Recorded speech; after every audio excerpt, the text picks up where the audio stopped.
Live doing. We're here today with the Watchalong for the Supercup. I know we talked about it, Daniel. But what's your prediction again for this game? I'm going 3-1. I still think we'll beat them pretty comfortably. The only reason I think they're going to score is because I'm still reluctant on the Sabitzer Kimmich pivot, and then I'm still reluctant on Lucas and Upa as a partnership. But I think I still think as a team we'll do well. I just think they'll get like a lucky or shit goal. Okay.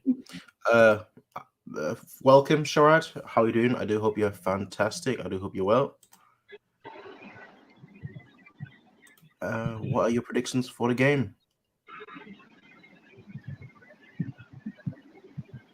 We can't currently hear you at the moment, so I'll just go ahead and say my prediction. I think it's going to be a 5-0 victory.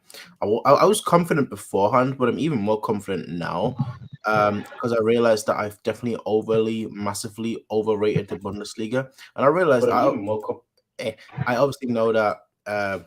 I've obviously thought that for a while now. I don't think the Bundesliga is that good, if I'm being completely honest, and I don't know. I just feel more confident. Not more confident, but I just feel less hyped, which means that it's going to end up disappointing me. So that's what I think. It's going to be a 5-0 victory, 3 goals in the first half, and then we're all going to wonder, why did we not see this coming a mile away?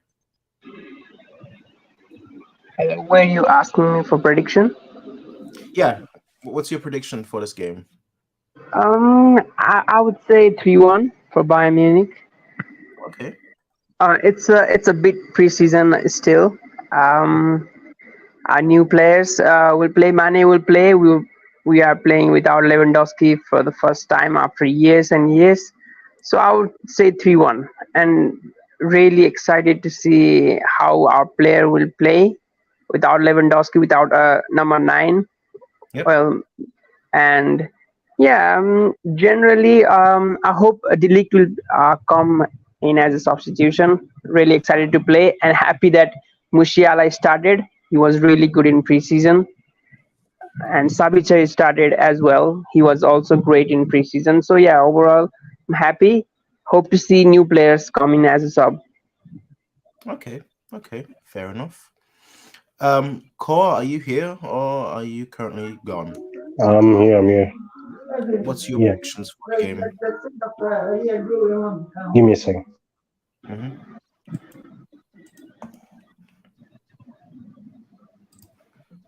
Also, welcome to everyone in chat. I'm just currently navigating through a few things right now, just trying to find a stream for the game. Granted, I do have places, but yeah. One thing I do want to show you all is this image right here, and this is from well, I'm not going to mention a name, I guess, just for privacy's sake. But they posted this. Well, they sent me this as a DM, just to show you how tiny the Leipzig home entrance is. How few people there are, and that's the home entrance. So not even just the away section, but that's mainly the home. I know you can see the guy here with Bayern kit on, but that's the home section, and that's all it is. It's just kind of embarrassing, honestly, a little bit. So there's 10 Leipzig fans, and one of them's a Bayern fan. So basically, probably the best way to get tickets, actually. You know, just get yourself a Leipzig kit, and pretend like you're a home fan. So we have 2 home ends, pretty much. Basically, yeah. Yeah, feels good. But yeah, Hansi Flick is at the arena. Nice. Kind of expected. I'd be shocked if he missed it. Yeah, as the national team coach, I definitely think so as well. Especially before the World Cup too. It's kind of like he's going to be going to a lot of them. That's the crazy part when you say it. Like before the World Cup, like the World Cup is like just 3-4 months. Well, not quite, but like 4 months away. That's crazy. It should be over by now. It's a shame. Fire Skills 09, how you doing? We're good. How are you? I hope you're good too. The thing I'm most excited about this World Cup is it's different. Yes, I know people consider it a massive negative thing, but I'm looking at it as a positive because I feel like there wasn't anything on like sport wise this winter. Mm-hmm. So I've got something to watch for this winter. Whereas during this summer I've just been extremely busy. Yeah. So if the World Cup was in summer this year or next year, whatever it would have been, or this year, I don't know whether I would be able to enjoy it as much. That's just a personal thing.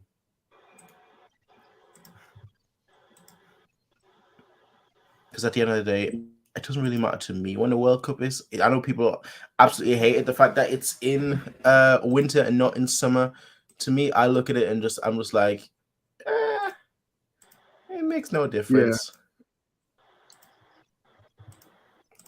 Yeah. As long as it's a good World Cup, and we'll see whether it's a good World Cup once it actually starts, because it hasn't been a good World Cup in like when was the last good World Cup?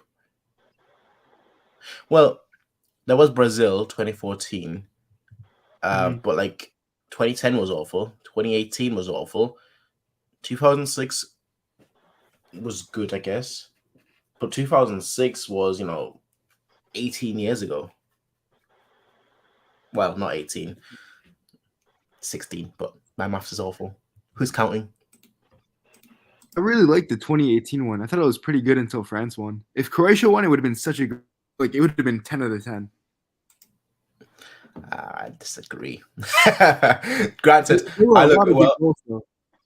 I don't like it when the favorites go out, and that's mainly because typically Germany is a favorite, so I don't like it when the favorites go out. But there were a lot of good goals. No one can take that away from that World Cup. Oh, absolutely. There's the Kroos one, the Ronaldo free kick, the Pavard goal. Honestly, Pavard, he's still living off of that goal. Yeah. Like, there's no reason for him to take 50 shots each game from like outside the box with just like a half volley. But because it worked at one time against Argentina, he's doing it non-stop. And who can stop him?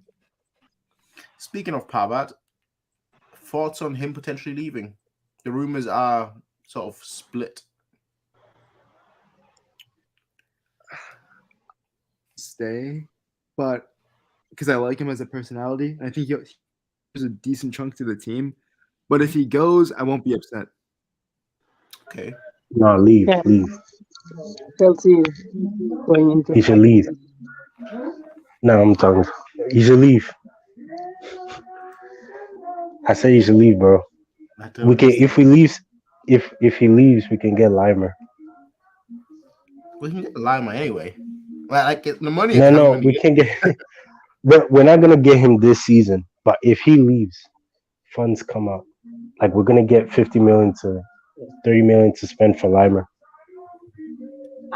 I guess Limer would be FC Bayern Munich player at the end of this summer transfer window. That's what you think. Even if nothing happens to Pavard, even if Pavard stays, I think Limer will be FC Bayern Munich player.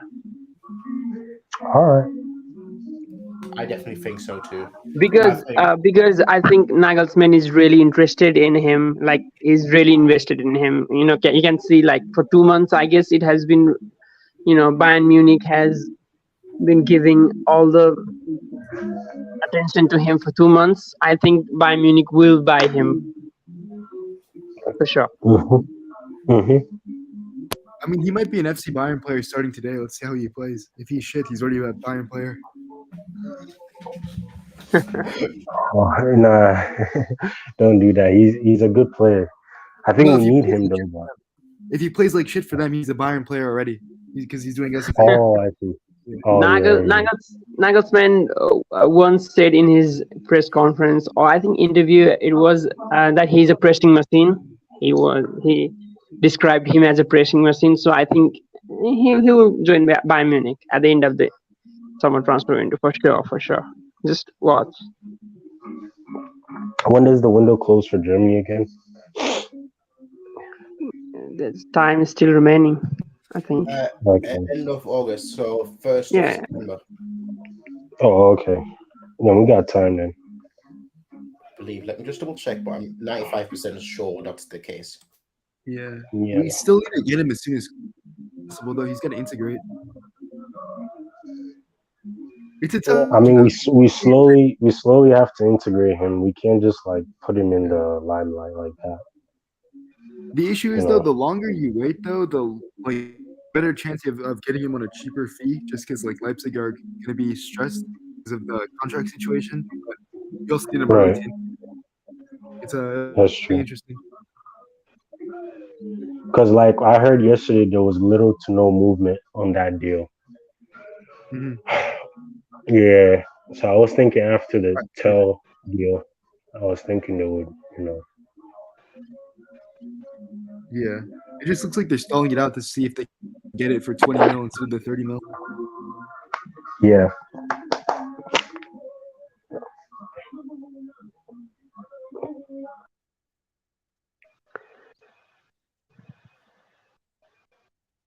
So yeah, just double check. It's the 1st of September that it closes, the transfer window. So we've got a month left, so plenty of time. But anyway, Super Cup, 2 minutes away. 2 minutes away before it starts.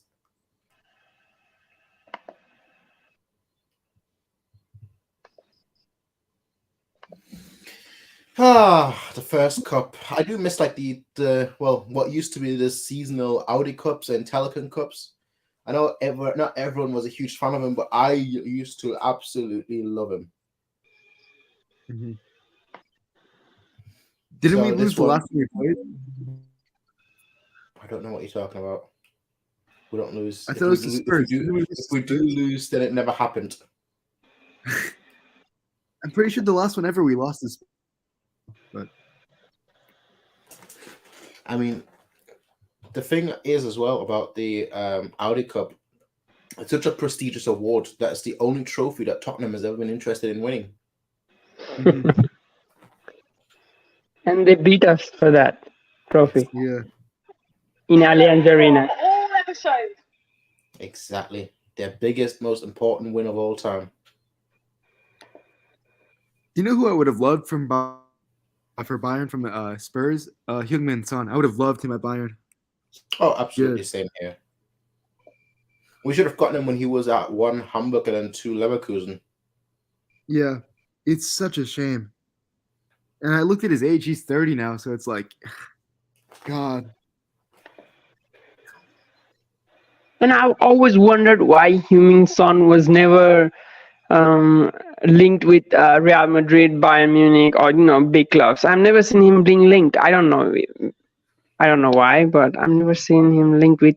At least like Real Madrid couldn't sign Mbappe this season, so Heung-min Son was a possibility, but there was not even a small link between players. So I don't know why big clubs are never interested in him. I mean, when it comes to Real Madrid, they should have been linked with everyone this summer, but they haven't. Like once Mbappe said no and extended it with PSG, or I guess signed with PSG because his contract ran out, every club in the world should have been linked with him. Real Madrid should have been linked with every player in the world, but they weren't, and I don't know why. So I feel like, in 20 days' time, just before the window closes, suddenly every player is going to be linked with them. I'm pretty sure they also said their window was done though after Tchouaméni, and like Spurs. Son also has a long contract at Spurs till 2025, and he's 30. And off the season he had, he's over 100 mil. I don't see a team touching him. And the key part is it is Spurs. It's Tottenham. People don't want to deal with Levy. Yeah. Yeah. It heard he is like very difficult to negotiate with. Like we saw against Harry Kane when Manchester City wanted Harry Kane, he played very hard ball against them.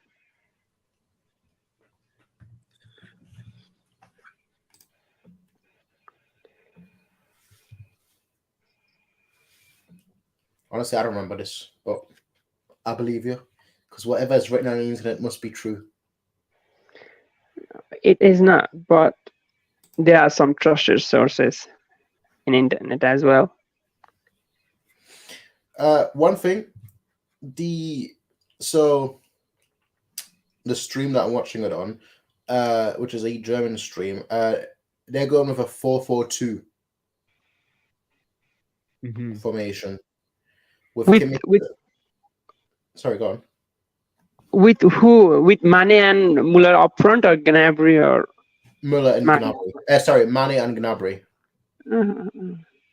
Let's see what will happen. ESPN hasn't posted their lineups, so I'm waiting for them.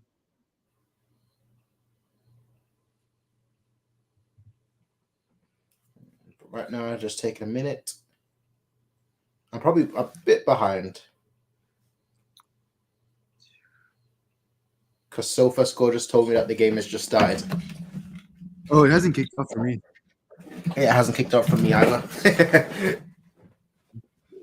Now just no, mine is still significantly further behind. Okay, I won't spoil anything. Oh no, go ahead, spoil it. Okay. I'll find myself. As I said, I know like a few places. I typically like watch it on TV, but honestly, the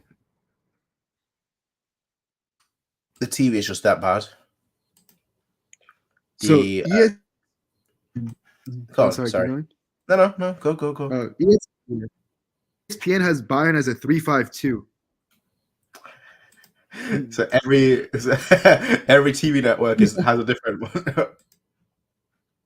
Same as all of us fans just think it's a different one too. Yeah.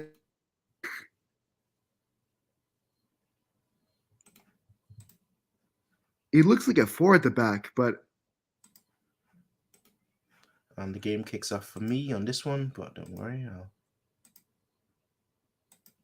I think it's 4-2-2-2. I don't think it's not 3 at the back. No.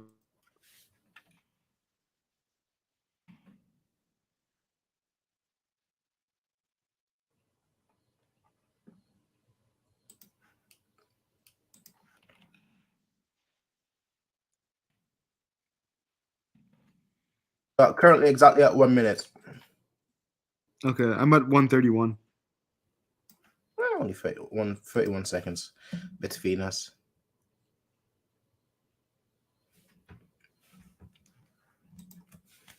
I'm curious as to football. Too. More so than like the lineup, what I'm interested in is just to see whether we're gonna see. You know, I'm obviously we're starting by the looks of it with Gnabry and Mane up front, but I do want to see whether Muller is gonna like switch with either Mane or Gnabry during the game.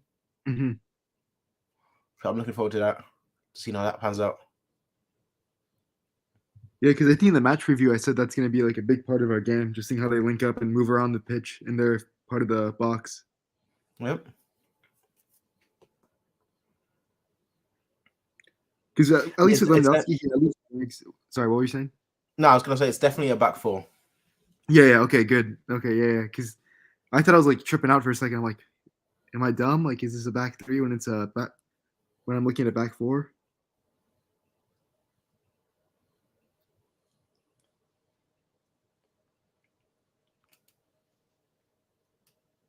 The press is really good in this game. Mm-hmm. So far from us.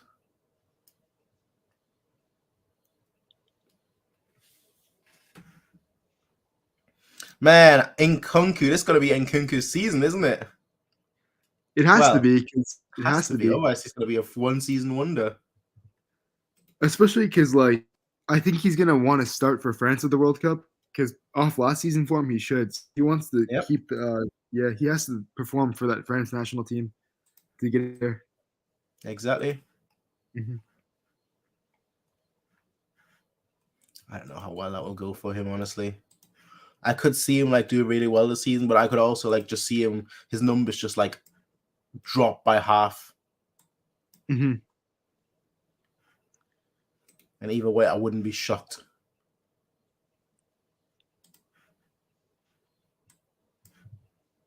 He You was know, still in a good with different game that Tedesco. happened today. Sorry, go on. Mm-hmm. Go on. No, I was just gonna say he was still good with Tedesco. That was it. Yeah. But what I was going to say is, in a different news in regards to a Bundesliga club, Leverkusen going out in the first round of the DFB Pokal. Who they play? 4-3. Elversberg or something. Ha! From the third league. Typical. They would have knocked us out too. Exactly. Yeah.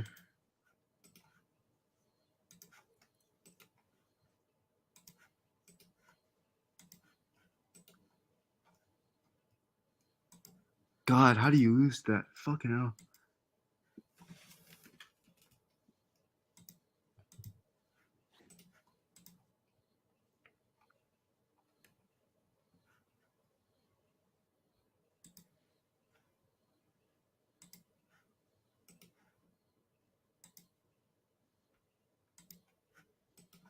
But there seems to be a calmness about a game today.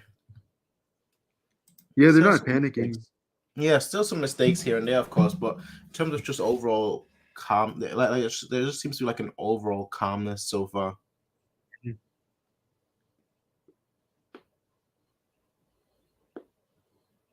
They're fouling us off the start too. There's been 2 pretty big fouls. Yep.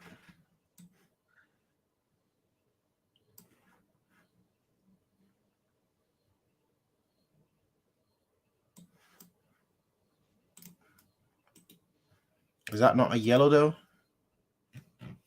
I think it's too early to give it.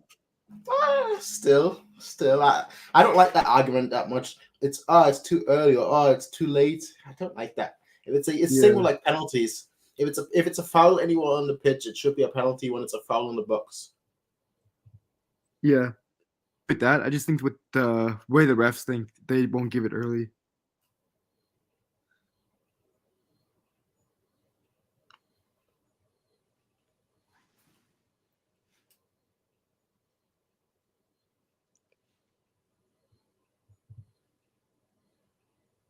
I'm surprised Danny Olmo's not playing.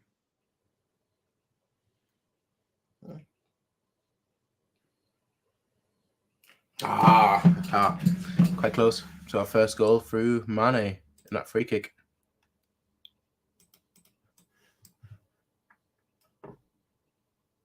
Sorry, what minute are you on currently? I'm on 6:45. Yes, about 30 seconds exactly. We did good to stop a counter of theirs. Sorry? We did good to stop one of their counters. Good. It's all coming together. Now we're starting to stop counters. Mm-hmm. Soon we'll be perfect at it. This is interesting. When we're pressing, Muller goes to Gnabry's spot up top, and he's the one pressing with Mane, and then Gnabry drops deeper. Oh shit. Okay, we stopped it. You'll see it. Manuel Neuer just comes out bad.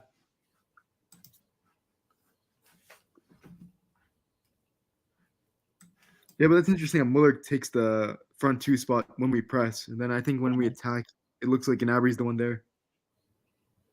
Pretty smart decision. Yeah, no, I completely butchered that.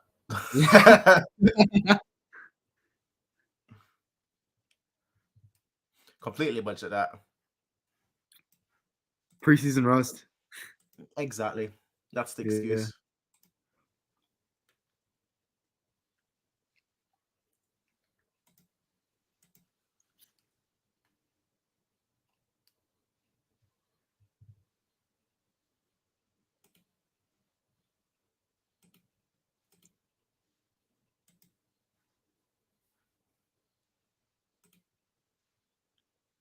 Game's heating up a bit too. Some arguments. Mm-hmm. Yep.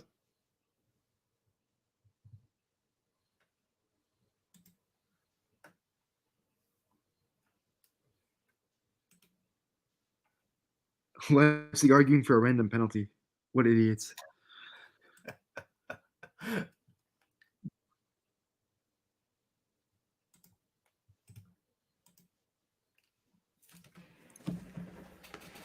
So what do you guys being in the stands now compared to on the bench?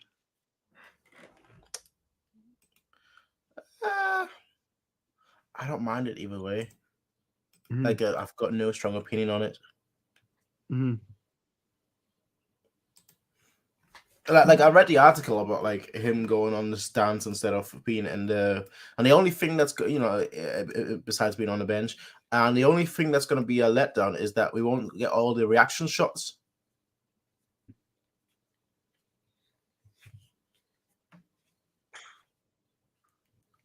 And as we all know, it's the reaction shots that make everything. Yeah. Except for when it's Flick, he always had the same face. But that by itself was entertaining.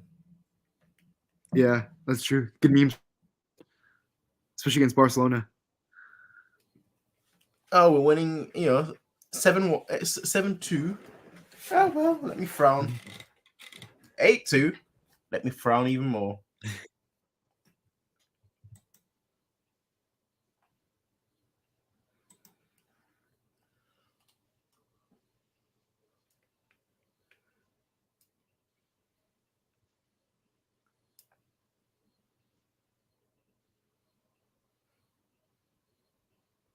I mean, this doesn't come as much of a surprise, but I guess, to cause argument earlier when he was still here, Kimmich obviously is on a left in midfield, not the right. So he wouldn't be like, he probably would want the right wing back if it were a back three. Yeah. The passing from Davies and poor. Yeah, he's had a few giveaways so far. Mm-hmm.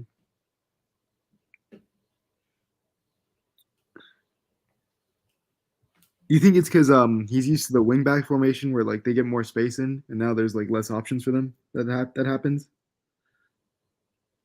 I don't know. I don't think that's. Gnabry bit hot, bit cold so far. Yeah. A lot of like little good moments, but then a lot of also just like really should do better here.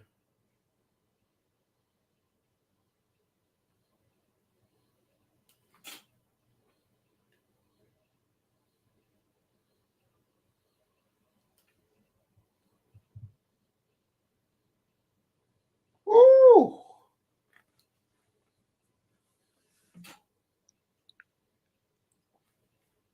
Their wing backs are so poor. Henriksen and Klosterman, such a bad duo. Well, they are based on all the transfer reports. I don't know if you've seen it, but they are getting round. Yeah, that's a good one. And they're shipping off Angelino to Hoffenheim.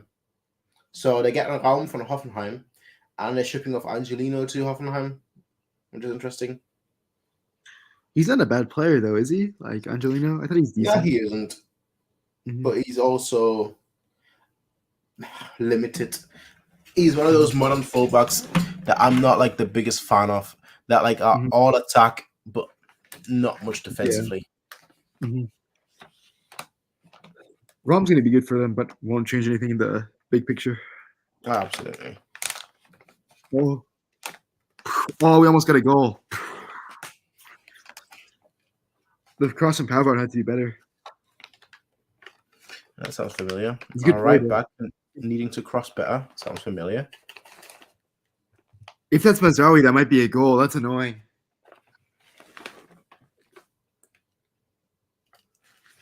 Well, the way I typically look at situations like that is, well, would Mazraoui be in that position at that time if he was playing?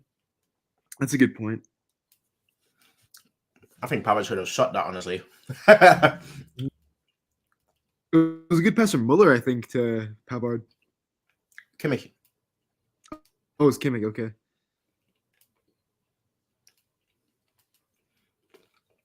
Oh, Musiala, goal! Golden boy. The kid as well. Golden boy. That's a really good goal. Actually, I should have remembered. Musiala loves to score against Leipzig. Yeah. He had one. I think it was his first season, he had one really good curler against Leipzig. So good on his feet.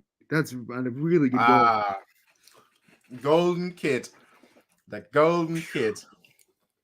That's not an easy shot either. He had to make his own space. That's a good Exactly. goal. Create your own little space and then shoot that. But he's so good with like very close control, not so much like long range, not far control, but close control. Absolutely. He's amazing. This is the season where he becomes undroppable. Will be the season. That was last season, and he still got dropped. The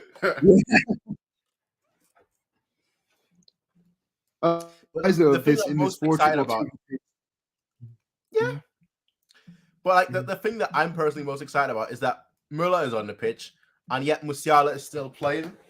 So that gives me hope that for this season, we're gonna see Musiala regardless of Müller, how Müller is.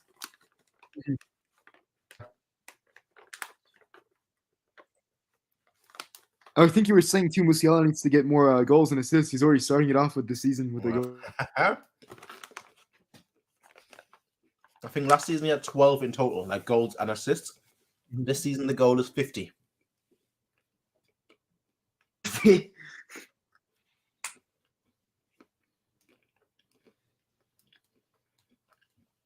But realistically, I'll be happy with 25. Yeah, I think if he plays higher up the pitch, 25 is reasonable. Around there, 20, 25. Oh, shit. They got a goal. I'm not surprised about that. Offsides. Saved by the referee. Linesman, I guess. Oh, I would have loved to see Tell. They're just mentioning Tell right now. I would have loved to see Tell in this game.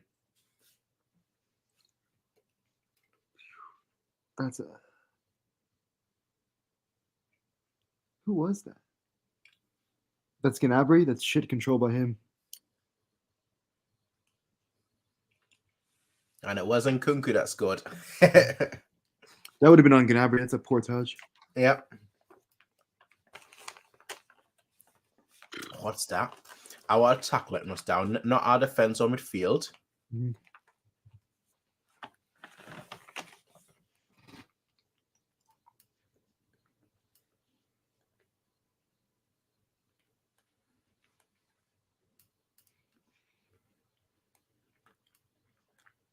If Leipzig wanted to win, they shouldn't have let that early goal in, because now that the pressure's up, they got to attack, and then that means we get more goals.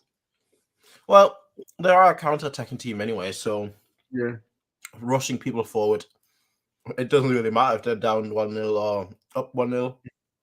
Mm-hmm. They're gonna play their certain style of football anyway. Oh, Davies! Oh, what a run! Make a good cross.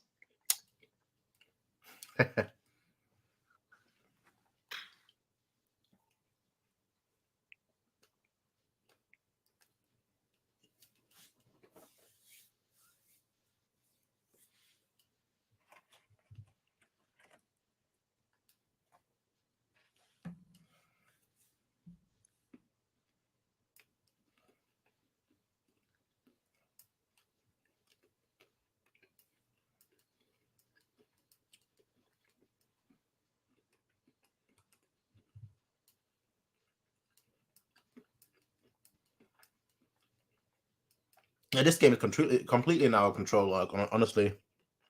Mm-hmm. We've been pressing good. They can't cope with it. Yep.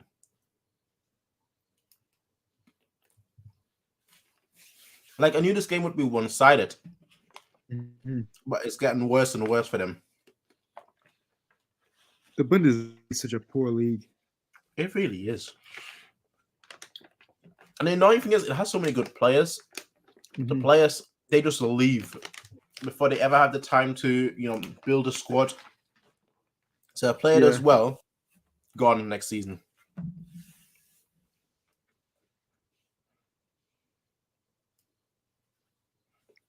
And even the team's players, they always have some like bang average players in their lineup too. So like 3 or 4 actual stars, and then the rest are just roadman, for lack of a better term. Yeah. Like I don't know how Dortmund were gonna play Haaland with like Hazard in the same team. He's so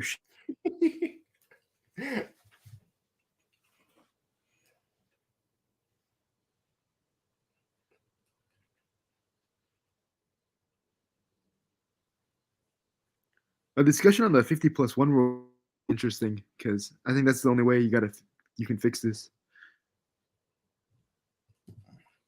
Perhaps. But I think that's for another time. The AGM is coming up soon. Maybe it's a discussion for when that is around the corner. Mm-hmm.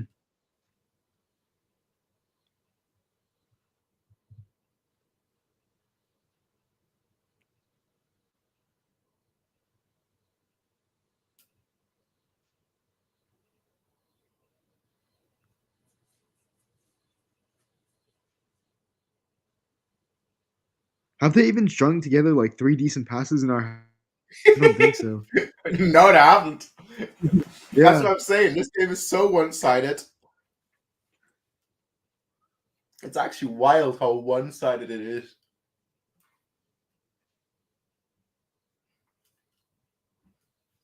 Like, have Leipzig had a shot on target? I know they've had the offside shot, and then like the one moment where Neuer just had a brain fart.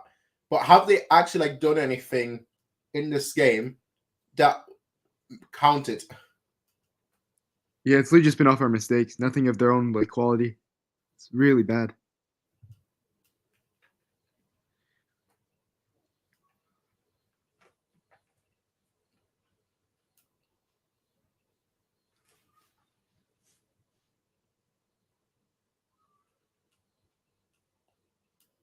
But the thing is, Bayern hasn't created that much either.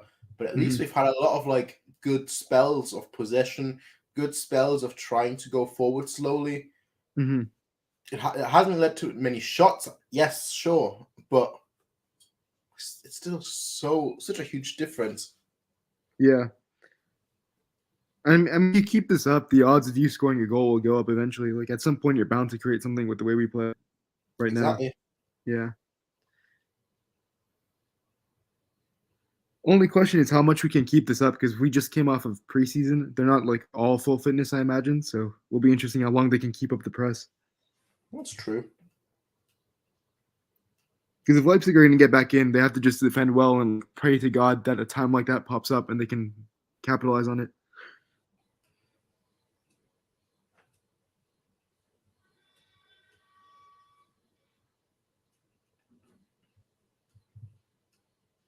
Again, they lose the ball in our box in our half right away.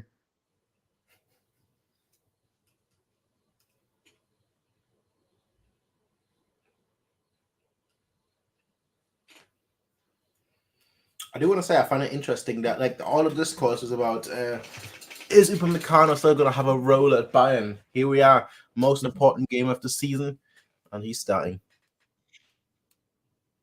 He has a lot of potential. I just think because the flaws with his game, it's not anything technical. It's just his concentration factor, and I struggled with that too when he was younger. So it's stuff you can work out over time. He's a good player.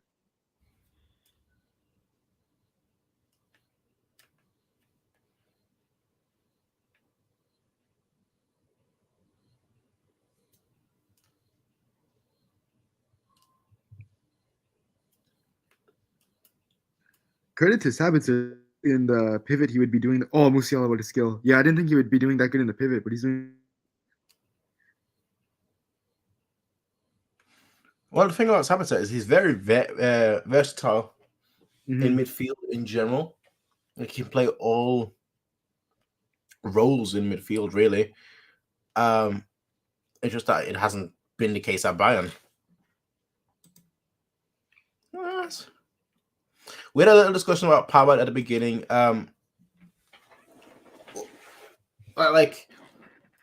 Not sure whether Bayern will sell him or not. I don't think so, personally. But I could be wrong. But I don't think Bayern are going to sell him at this stage. Unless a serious offer comes in. Yeah. I mean, the only real suitor is Chelsea, and it just depends on Europe, which doesn't seem likely right now. So I think he'll stay. What was that? I said, don't you mean Barcelona? Because you all know what happens if Chelsea's interested. Oh yeah, that's true.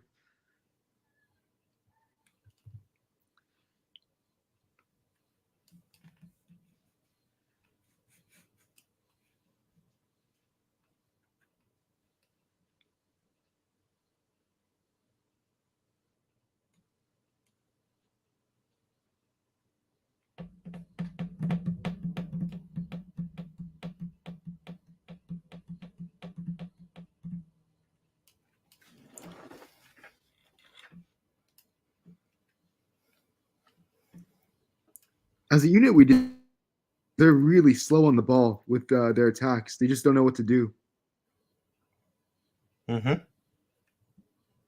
because they need to get the ball way quicker, and they're just really isolated. It's good on us. Absolutely.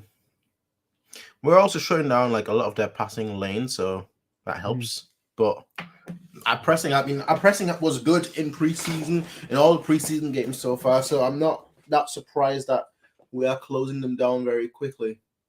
It's basically what you said earlier, though. However, how long can we keep this up?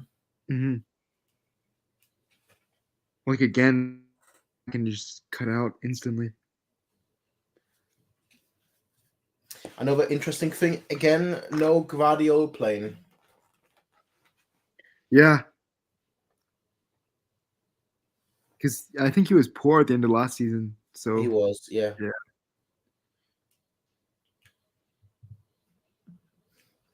He was poor at the end of last season for them. And Simakan, I know they don't play in the same position.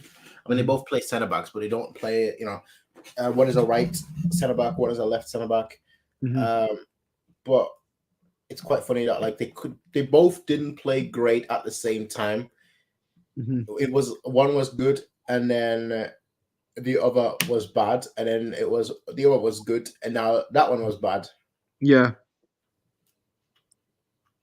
It's kind of interesting because Gvardiol likes to push up a lot, and that might have just left Simakan to be more isolated and make him look worse than what he actually is.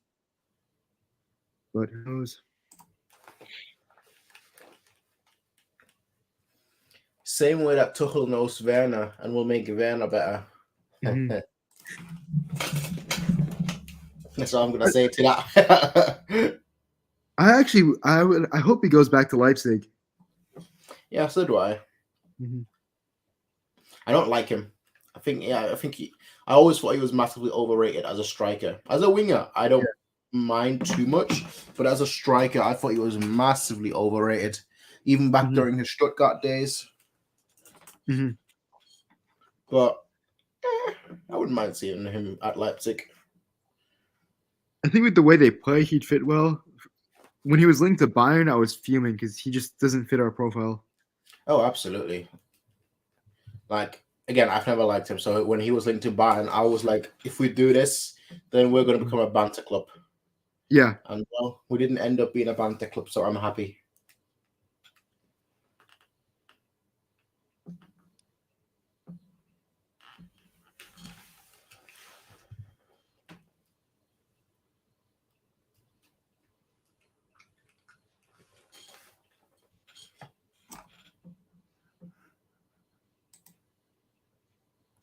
Aside from Bayern, there hasn't been that in the Bundesliga this season, huh? There hasn't been a SWAT in the Bundesliga this season? Like, no other team's done like a big transfer like Bayern in the Bundesliga, right? Like, well, the argument is Dortmund. That's the argument. I mean, they spent the record amount of money they spent more money than they've ever had on one single player, and that was Haller. But obviously now he's out indefinitely. But that was their records signing. And they got Schlotterbeck. Hopefully he gets well soon. Yeah, absolutely. See, no matter what Schlotterbeck is, if you pair him with Sula, however good he is, that ability instantly. I'm very much of the opinion of the best players, even in whichever environment they find themselves, will excel. So even in this situation, I think that Schlotterbeck will excel.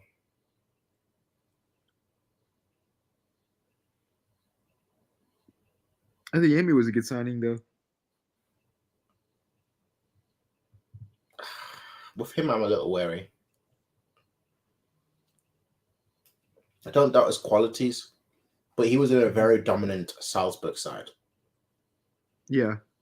So I don't know how well that will translate to Dortmund.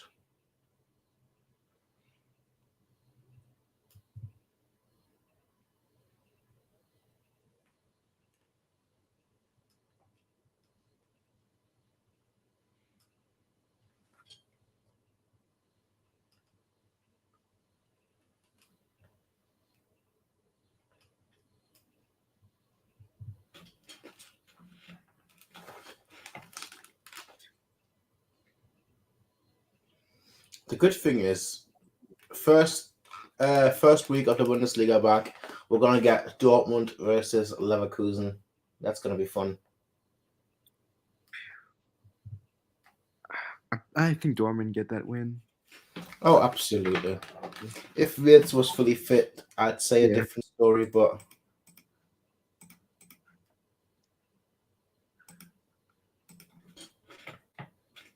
they're fouling Musiala a lot. The refs got to pull out a yellow at some point because this is outrageous at this point.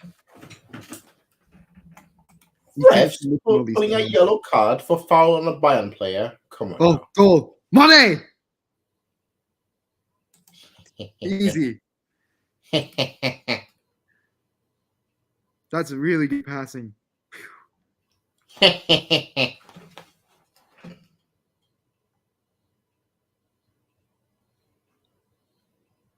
Yeah, we just it's good to be Bayern this good.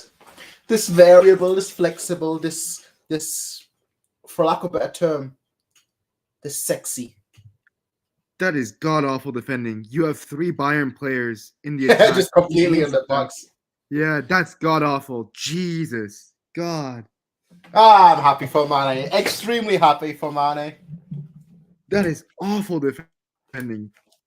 I really like how much the team cares about this game, because you can tell just by the way they are. Who was that? Oh, it was of course it was Musiala with the initial pass to Gnabry.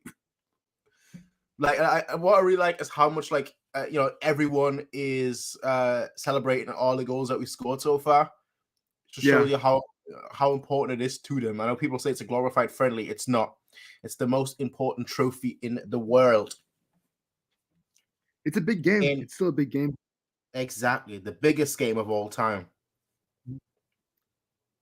Set the season on the right tone and make sure the new players touch silverware. You have to win the game, like every other game. I know the other thing that I like, besides just the Bambi pass, Gnabry assist. Yeah, that link up. Exactly.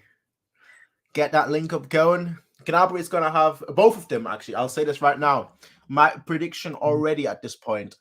And actually, you know what? We might turn this into a stream. This could be a discussion of just like how many goals and assists we think each attacking player and each midfield player will get. That might be something. And defender, I guess.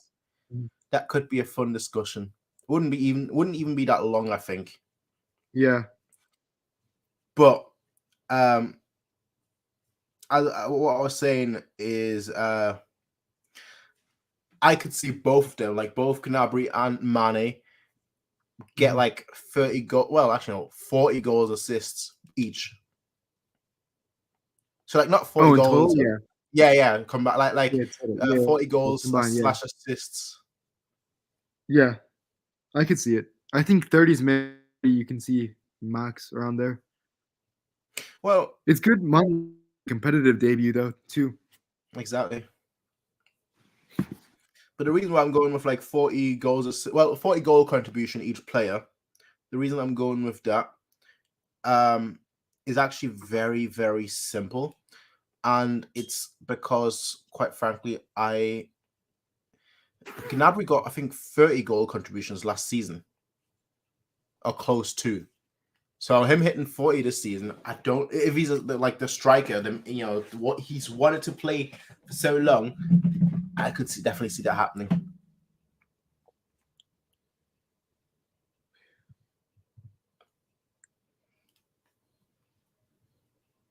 I could top score in the Bundesliga easily. Sorry, who you broke up there at the end? What was that? Who do you think will be top goal scorer? You broke up there. Oh, I could see Mane getting it easily. Yeah, I'm leaning towards Mane more than Gnabry too. Yeah. Because Leverkusen, they have they're hit or miss. They have one good season, and the next season they're pretty shitty, right? So I don't think Schick will get that many goals. So I think it's Mane who's gonna get it easily. Fairs.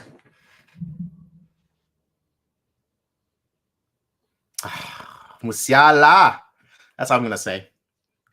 I like the way he's playing. I think he's gonna get 25, 30 goal contributions this season too. I mean, I'm not just caught in the hype. I truly do think that, and I'm caught in the hype, of course, but I truly do think that. So I can't wait. We're on a good counter. Musiala's got it. Is he gonna find it? Oh, foul! Pull out a yellow at this point. This is outrageous. There we go. Good. Good position. That has to be on target.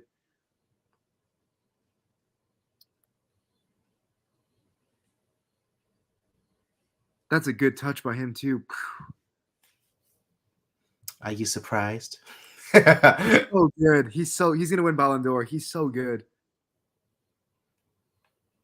Hopefully you know that you can't win the Ballon d'Or unless you score 50 goals a season, unfortunately. Yeah.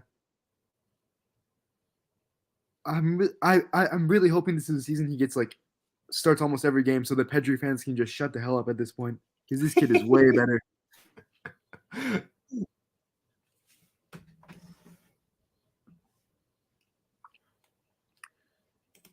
It's funny too. The only player who's lively for them is Weimer. Funny enough, he had a good run a few years ago.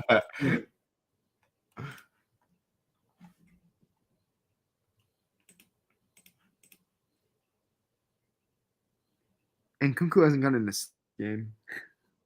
I can't even remember him touching the ball besides the offside goal.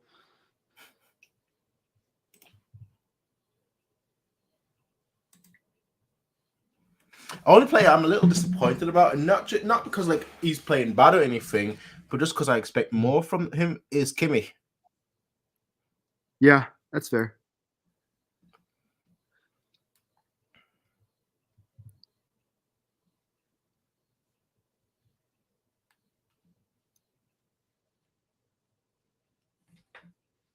Because with Kimmich, I typically expect a lot. Also, one thing I will say, we're looking pretty good right now for my 5-0 prediction. Yeah, good. Now, of course, we'll see how the second half will transpire, but yeah. Can't get over how shitty their defense was at the second goal. That was so bad. That was so bad. 3 fucking attackers in the box, and you only have 1 center back in there.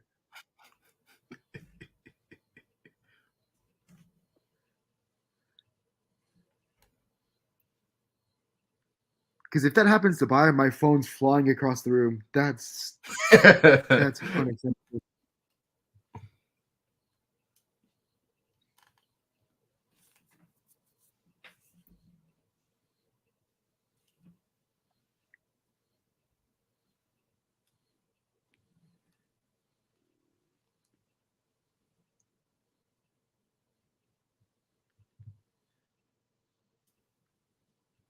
This 4-2-2 is looking really good for us. I think with this formation, we're going to have a good season. Are you judging our potential season by a preseason game? No, the most important game of the season. Okay, I understand. But yeah, the worst part about this game is that Leipzig haven't had a single attempt that didn't come from a massive mistake of ours. And I know the argument people will make is, well, every chance that a team gets is technically a mistake by the other team, but that's not what we're talking about. We're talking about serious mistakes. Yeah, and that's not even for our first goal. It was just Musiala creating his own space and getting a good shot off. Well, the argument could Like, be, you can well, why score- didn't they position himself better? Yeah, but I don't know. I don't buy it comes from a mistake thing. Like, there's times where you just like raise your hand and go, like, go. That's a really like the Ronaldo bicycle kick against Juventus. That's not shitty defending. That's like you're in awe moment. Basically.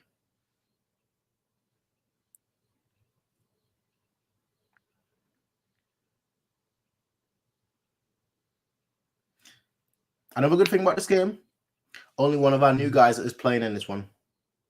So we still got a lot more to look forward to when it comes to the season. Yeah. I'm hoping the new guys still get some minutes though in the second half. Yeah, same. Because if we shut down the game, if we score another 1 or 2 early in the next half, the game's over. Just shut it down, bring the new guys on, get some touches in the competitive game, and Yeah, call it a day. absolutely. It's a shame Leipzig made it this boring though. For neutral.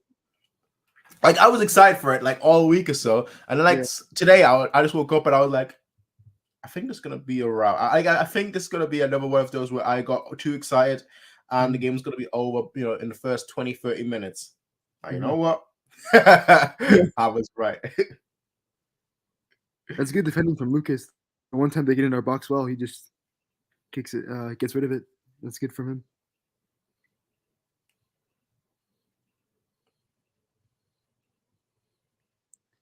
I mean, we're almost at halftime. I would give man of the match so far to Musiala. He's been really good. He's involved in everything. Oh, yeah, absolutely. The kid is special. Very.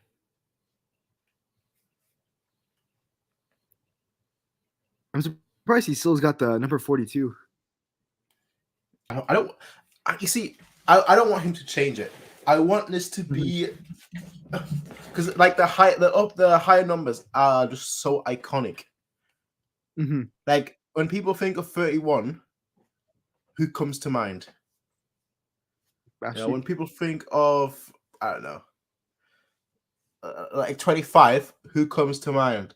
So I don't want like it to always go to the young player. I don't want them to always like get like how would I describe it? I don't want them to get like a generic number that like everyone else has worn already. Mm-hmm. Yeah, I'd agree with that. I just feel like for marketing reasons they would give him like a lower number, but I agree with you. I hope he keeps. Who gets dropped if Musiala is a starter? Everyone else. Like, yeah, it depends. Musiala can obviously play in multiple positions, so it depends. How Nagelsmann sees the squad and sees who's playing better at the moment. That's really what it boils down to. That's what it always should be. It should be about who's in form and thus whom we're gonna play. The issue is that unfortunately a lot of the times it's even if they're not in form, they've got experience. So let me just play them in this crucial game. Especially with the point system, if it's like that, Musiala is gonna end up starting every game. True. I think Coman's gonna have to step up because you would assume he would be playing in that spot Musiala's in right now. I could see that, yeah. But that's the thing. Coman could be on the right as well. Who knows? He could be on the left too. He could, be one of the two up front. I doubt that one, but with his scoring abilities. But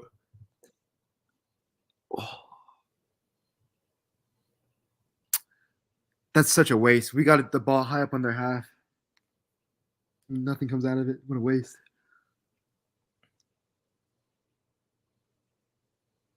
I think it was Musiala who took the ball off them. Yeah, it was. As usual. As usual. Yeah.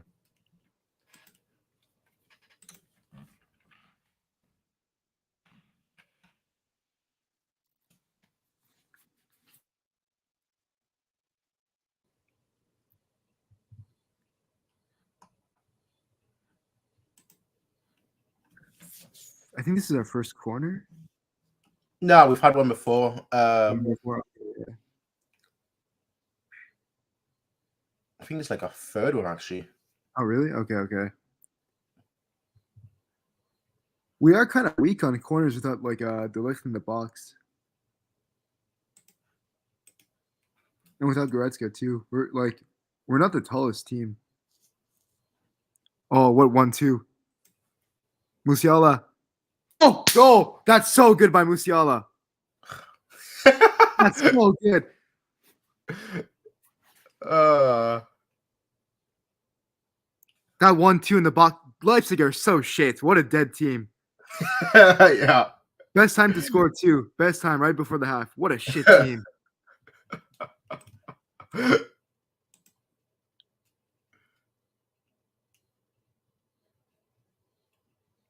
The 1-2 Musiala Muller, so good. And it was, of course, Pavard that scored. Yeah. The one that is rumored to leave and everything. Make a name for yourself. To stay at the club. Wow. Now, honestly, Musiala's eating today. Like, he is feasting. Wow. And I love that in an important game like this because people will have eyes on this game. And, Bayern fans, we've been screaming Musiala prop for a year. Mm-hmm. And people are just like, it's the Bundesliga, so that's over. Who cares what he does against the bottom teams? Yeah, watch this. So he's got a goal, assist, and pre-assist. He's done it all. Just needs a hat trick. Musiala season.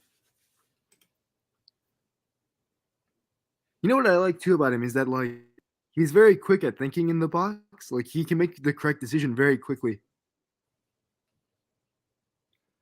Quick feet, quick foot. Mm-hmm.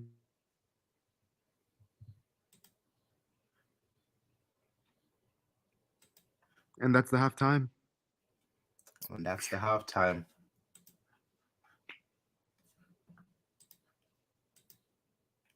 That's a perfect half. Musiala's cooking. Mane with a goal. That's really good. Hey, hey, it is awesome. Clean sheet, Mane goal, Musiala cooking. That's the perfect half. I said 5-0, didn't I? Looking pretty good. Leipzig's expected goals is 0.1.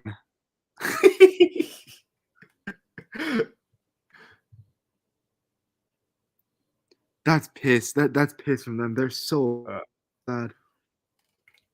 This game has a lot of positives so far. Like clean sheet. Yeah. Mane getting his. I keep wanting to say Sane. Honestly, Mane getting his first goal and Musiala masterclass.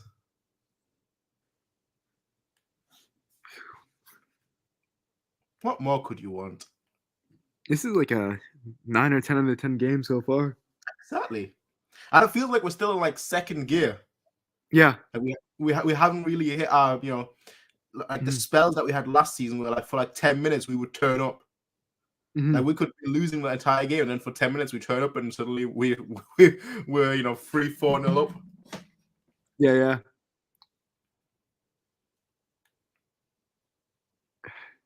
Was it kind of like this at the start of last season though? We would do good for longer spells, and then as the season went on, we needed like those 10-minute spells. So hopefully it doesn't happen again. True.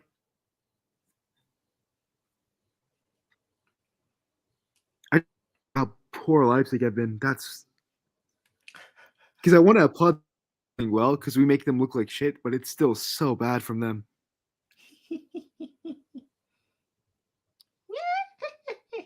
I'm just laughing at the downfall. Because for years I've been hyping them up. I've been saying every year, like, this time, they are real challenges, not Dortmund, and they haven't done anything. So I've given up on that train of thought. Yeah. Even their peak really was the Champions League semifinal. Exactly.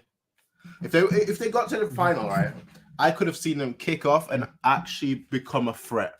But nope. Mm-hmm. Yeah, because I remember from that time, you made a video. You said you were more scared of Leipzig than PSG. Yep. Hasn't changed to this day. Mm-hmm. They're replaying the first Musiala goal. So good to make their own space, take that shot right across goal.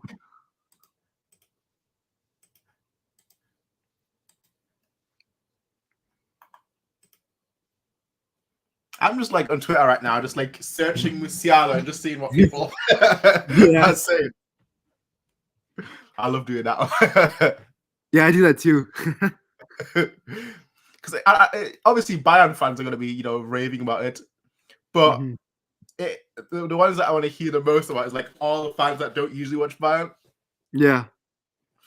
Hussein, how you doing? Welcome. Welcome.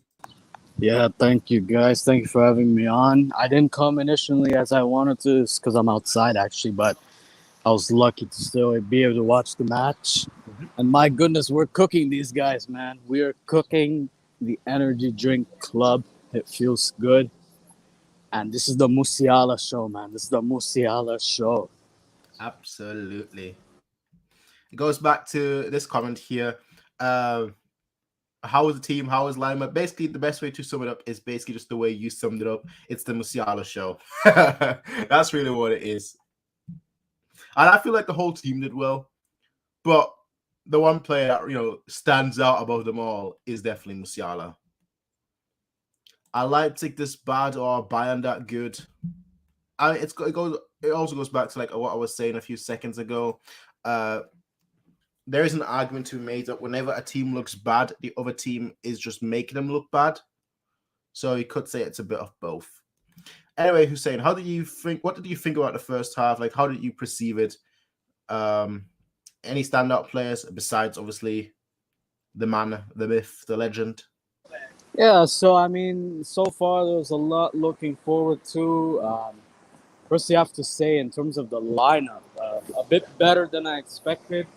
But what I will say is that my expectations for how the game will go, is completely different from what I'm seeing now. We're attacking a lot. We're creating lots of overlaps, and I remember there's this picture of someone showing like a frame of the game, and you see like so many Leipzig players, but only one defender and like three of our attackers, be like right on their defensive line. So it just shows like how well we've been attacking and making overlaps. And we're able to create space, take advantage of that space. And that's how, for example, Mane got his goal. Mm-hmm. Because of the left-hand side. It was, just full of our players. And there was only one defender, one Leipzig defender. We took advantage that Mane gets his goal. Musiala, his trickery was important for this game. I mean, to be fair, it's, this isn't the greatest Leipzig lineup, I'll be fair. But at the same time, you could tell all of their defenders, they just don't know what to do when Musiala's there. Like, they don't know which way to go. They don't know how to stop him. And that's really been important for this game because, they have three center backs. If they have three center backs, we need someone with speed. We need someone with trickery. That's what we have with the likes of Musiala. That's what we have with the likes of Gnabry. That's what we have with the likes of Mane. And that's been working very well to plan.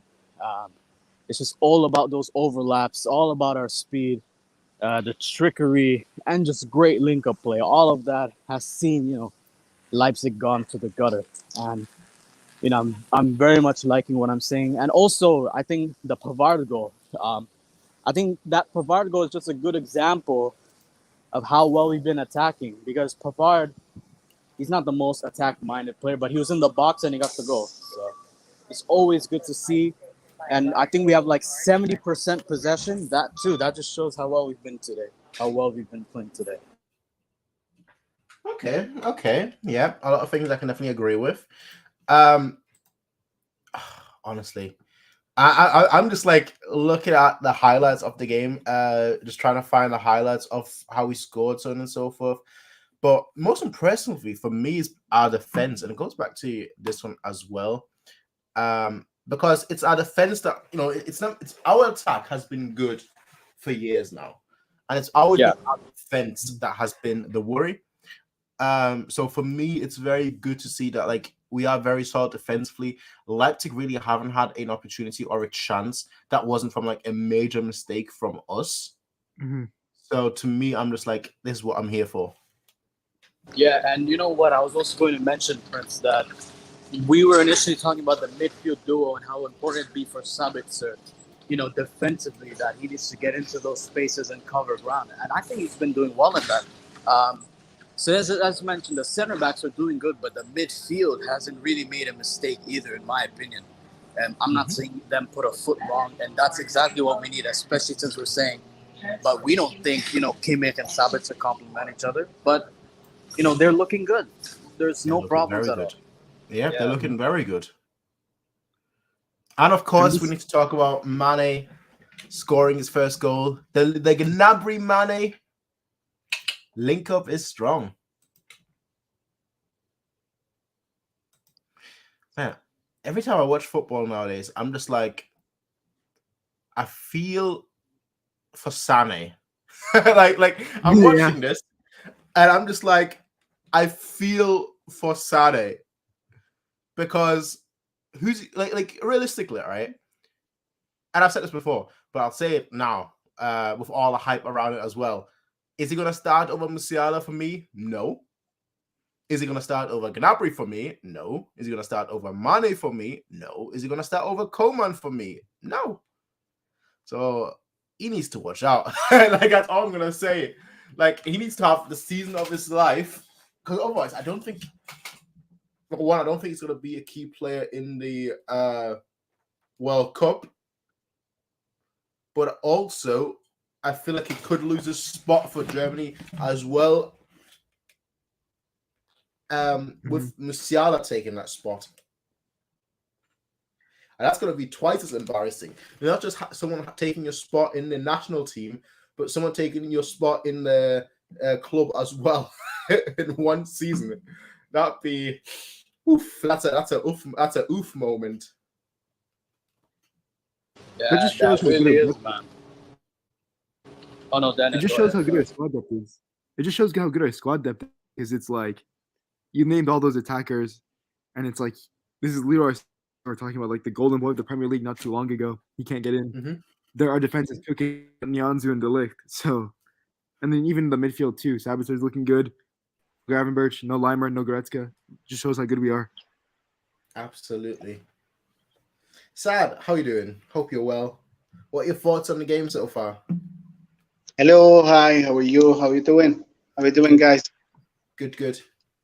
I think the game is going great, but our new players, they need time to adapt to the way Bayern are playing. I see Mane is not linking up that great with the other player, but he's doing, the same thing. He's doing the striker role. So I'm happy with what I'm seeing. I'm looking forward to see the other players. Okay. Well. How do we think the second half will go, everyone? Because it's almost upon us, the second half. How do we all think the second half will go? Do we think we'll see more? Do you think, first of all, do we think there's going to be any significant substitutions for the second half? I think it's much of the same. I think if we were going to gas out, we'd have gassed out near the end of the first half, and we didn't. And we got the rest. We look good in preseason. So I think it's much of the same. Are going to be the ones who have to make the subs right now. I think we can just keep doing what we were doing, make subs later on with some of the new guys, and then go from there. I think maybe Zabitzer need to be replaced later on. I don't know, maybe Gravenberch will be an option to try in an official game. Maybe that will be a good option to try him, because he did very well in the preseason, especially against DC United. So I don't know. Let's see. Jamal Musiala, though, is doing great. I'm very happy to see him evolving. He's linking the play. He's doing great today. Okay. Interesting. Because I kind of agree with you. I'd love to see Sabitzer come off and Gravenberch come on. And the Musiala prop that I'm seeing on like all social media, people that have never seen Musiala play, suddenly they think, hey, the best player of all time. You know what? I agree. He is most certainly the best player of all time. but I'm sticking with my prediction. I think it's going to be a 5-0 victory, if I'm being honest. I've seen nothing in the first half that makes me think that Leipzig can do anything. We've covered 4 more You know kilometers what? than them. Sorry, say that again.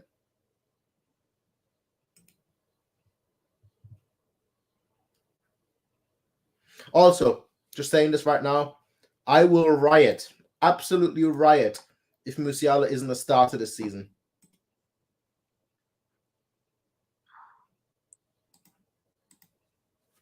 He has to start. My fear is if he doesn't get enough time, like he pushes away for a move, kind of like Kimmich under Ancelotti. Don't say that. Don't ever speak those words. He was close to leaving though, apparently. So that's my fear if he doesn't get the games. Don't ever say that. No more. No mass. You know, in a sense, Musiala is resembling Muller when he started at Bayern in the 2009-2010 season when the coach was Van Gaal at that time. He was giving him minutes, and Muller was every time proving that he earned his position. I think Musiala will do the same. We saw him last season. He did the very good glimpses.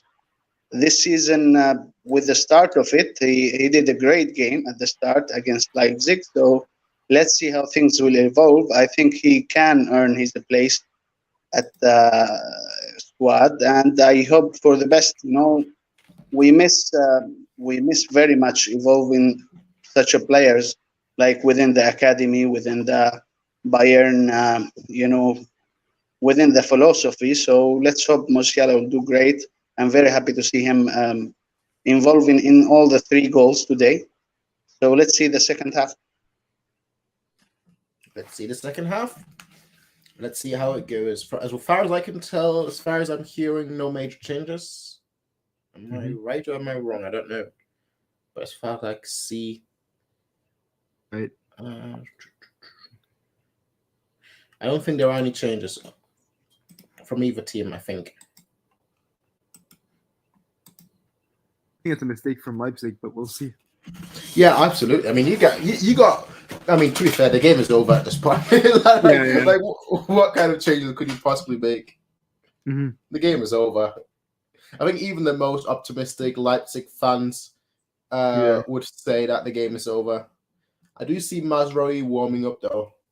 Yeah, but that could just be to keep himself warm. You know, here's the problem. I'm sorry, Daniel. Here's the problem. We want to see some challenges, man. We want to see some tempo in the games. This is the problem again and again and again. You will see 3-0 up, 4-0 up, 5-0 up. The game will be done from the first half. Let's hope some challenges will evolve this season. Yeah, I agree with that. Because, like, one thing I would have done if I was Leipzig, the one good chance they made on their own was when Leimer made the run on the right and he crossed it in, but there was no one in there. I think if you got Andre Silva in, he could maybe get into a spot to score it if that does happen. So I would have brought him on.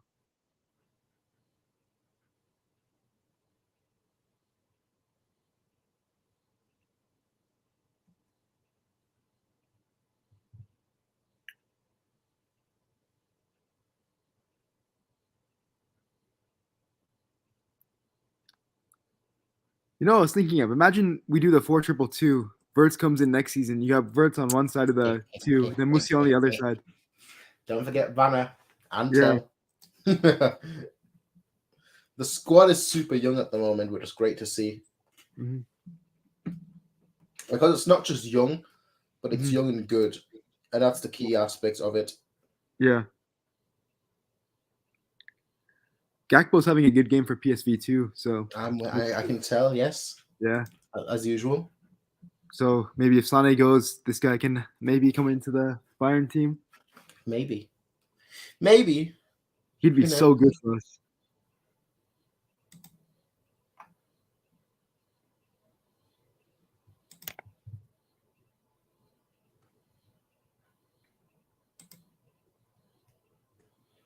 I've given up on ZXC. Not in terms of his talent or anything, would have given up on Zirkzee, making it at Bayern, because the club, in some regards, is a little clueless. Not in all regards, but when it comes to some players, they just don't see it. And maybe I see it. Maybe I'm wrong, but I don't believe I'm wrong. So I think the club is making a mistake with all the reports saying that Bayern is looking to sell him. Where do you think he would go, though? Is the real question. Well, the rumors were Ajax, I think going back to Anderlecht, or I think I read somewhere in France as well. Wherever he goes, I think he'd do well. Oh, yeah, for sure. I know he hit double digits. I'm not sure how many goals he scored in Anderlecht, though, but it was definitely a good amount of goals, that's for sure. I believe he got 30 goal contributions in 38 games, I want to say. Yeah, that's really good. Mm-hmm. I'll find it out for you as well. I'd like to see him in the Premier League. A lot of our players went there. I think he would do decent depending on the team. Yeah, like I know Mark Roca's just gone there, but it's going to be interesting, him working under Jesse Marsch. Yeah. So Chris Richards too at Crystal Method too. Yeah, Chris Richards as well, yes. So last season, in 47 games for Anderlecht, he got 18 goals and 13 assists, so 31 goal contributions in 47 games. Wow, that's really good. Well, apparently not good enough for Bayern. And yes, I'm throwing shade at the club. You know what it is, though, because some Dutch football fans I've talked to, they still think, regardless of, whether Xerxes stays at Bayern or not, they still think it's very promising, and they want to see him in the national team soon. But yeah, it's just not going to work out here at Bayern. It is what it is, and there's no way we should just spend multiple millions on Tell and not give him game time. Yeah, man. Yeah. Was that transfer, only time will tell. Sorry for the cringe, man. Because wasn't there a report too that said Nagelsmann doesn't really rate Xerxes? It was like 2 days ago it came out. Was it? I've been so busy this week, I've barely checked any reports or anything. I can probably find it and link it to you.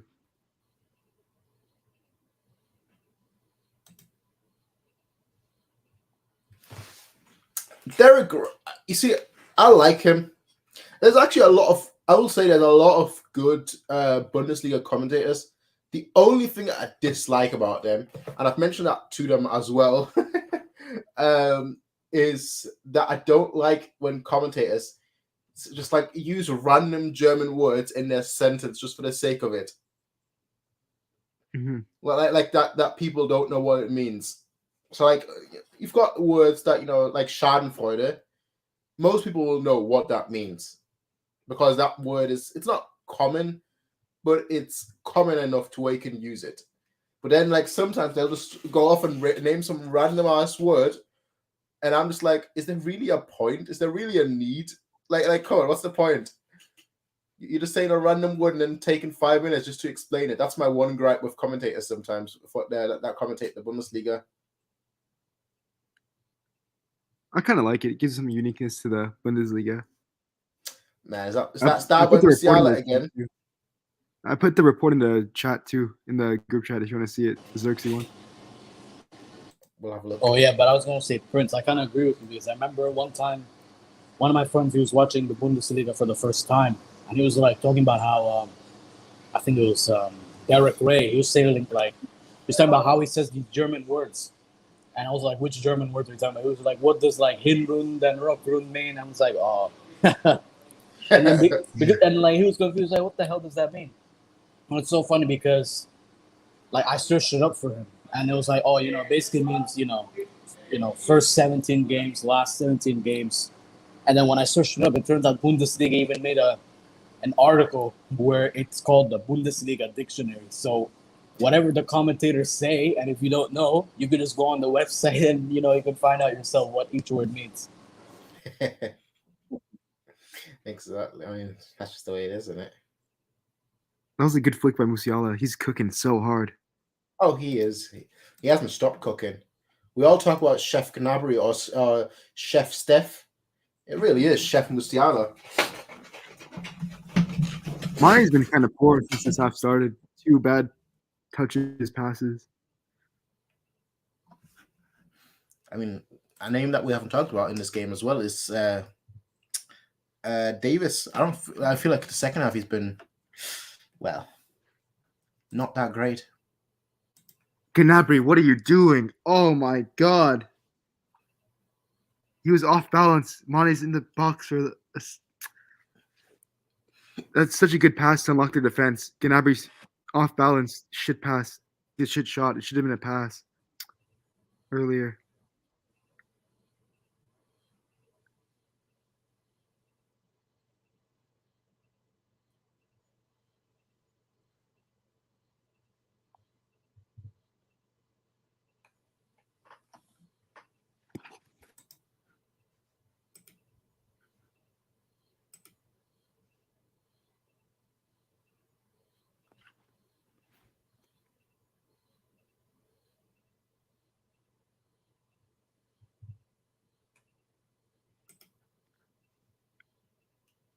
Looks like it's coming out for Leipzig.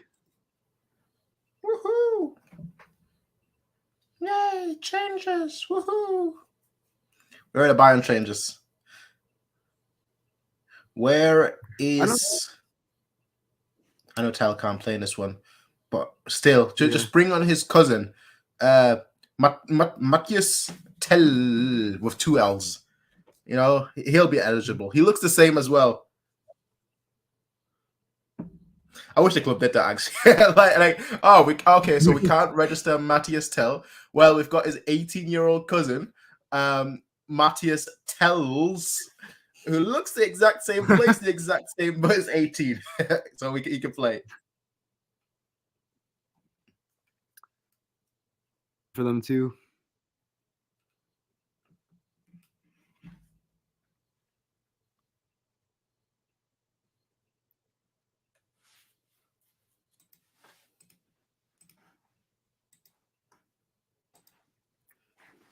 Tarasif, how you doing? Welcome.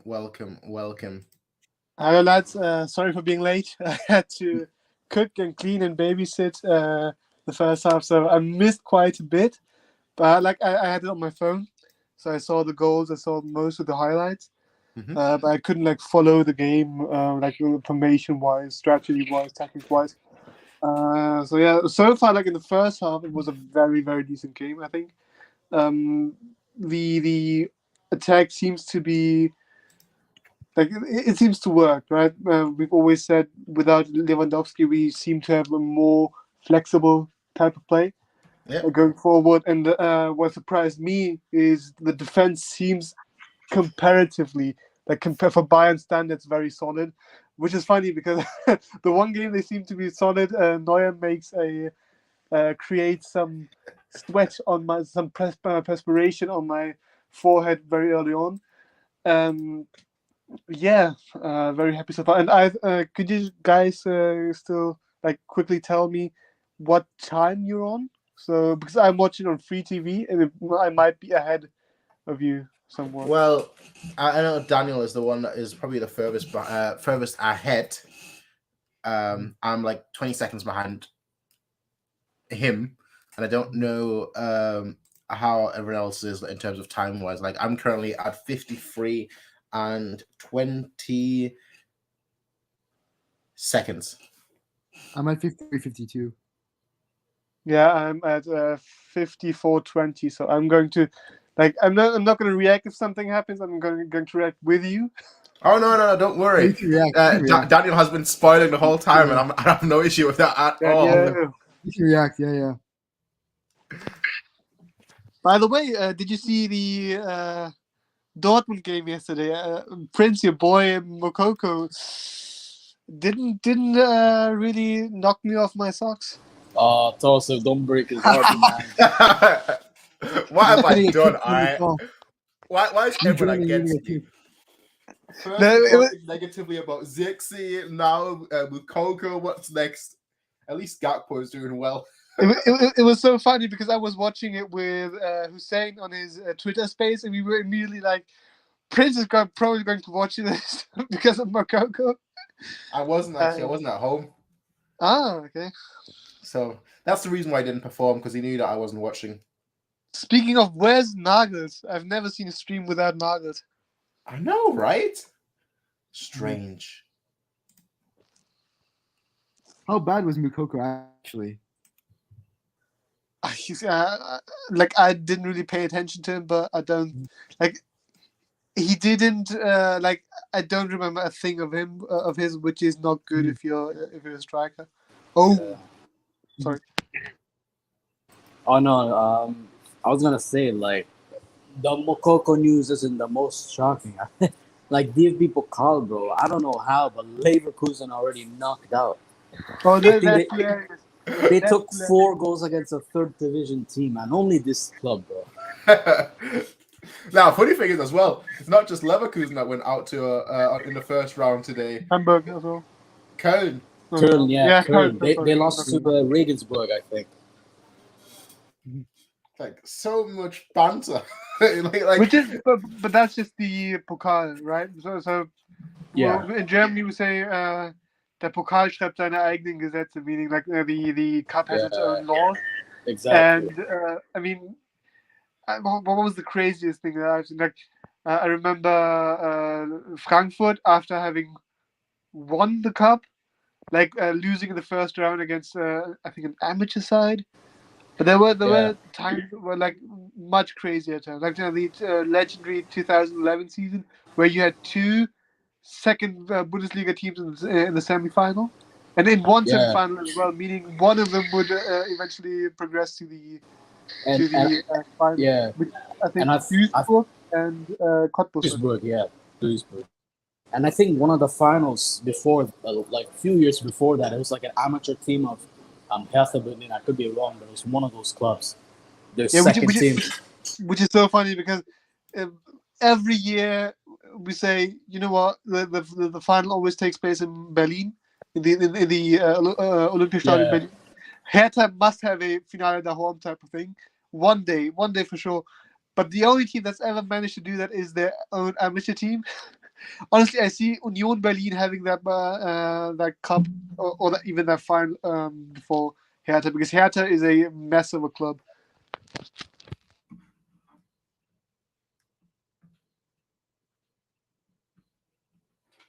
I want to see some changes now.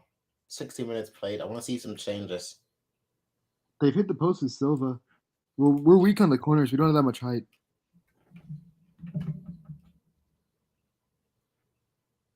That could be one of our issues in the upcoming season.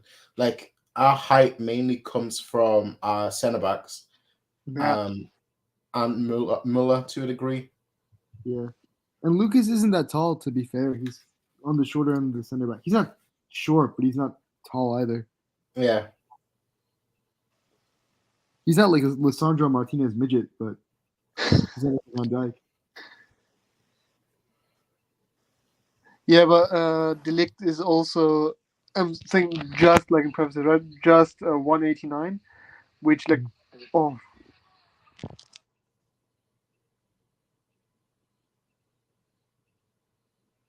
As I said earlier, one player so far that I've been a little disappointed with is Kimmich.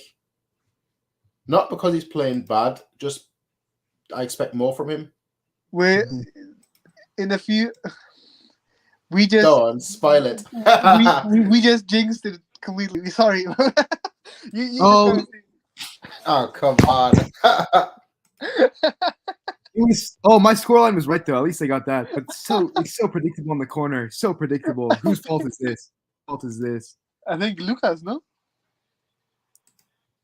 Of course, the one game where I praised him, he fucks up like this. Oh no, it's Pavard. Like, oh sorry, Papa. Like, the second we say, you know what, we're gonna have a problem on the set pieces, this happens. 1 second. That's actually quite poor from Neuer too, I think. It's hard. Looping header, back post. Yeah, he still needs to do better. I just don't like when like at least like do some theatrics and make it some sort of save. Is Musiala off?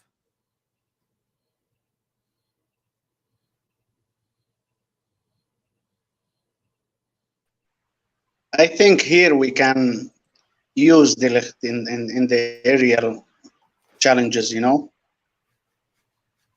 I don't know. We have a very bad aerial. Nah, I'm sorry. Looking at the replay, Neuer should have at least tried for that. Like, he could have gotten that. Yeah. Musiala off too. Nagelsmann, you better hope that I don't catch you for taking Musiala off. Why? Why the star boy? The only thing he can do now is convince Mokoko to join Bayern, so Prince will forgive him. Hey, you know what? Mokoko, his contract runs out at the end of this season. That's all. We should get him. We should get him. That's all I'm saying. Nah, man. If we got him and Matthijs Tell, He's just short up for me. Short Jan Peter up. Bad. All I'm gonna say is, end of this season, Mukoko and Gakpo. And Verts. Mukoko And Verts. Gakpo in one and Birds. and one window. Forget defending. We don't need defending anyway. We can't do it anyway. Let's just go all offensive. Three strikers. The only person we need back in the back is Nyanzu. Then we're gonna have in front. We're gonna have Tell. We're going to have Xerxes. We're going to have Mokoko. Who else? Gakpo. Yeah, that's enough. We don't even need to field more players. Exactly.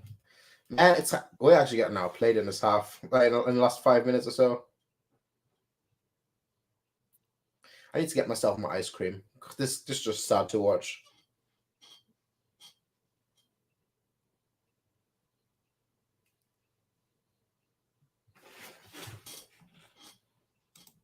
Neuer's been poor this game if you think about it. That he should have done better with the save, and then he came out like a headless chicken for that one Leipzig attack. He's been poor.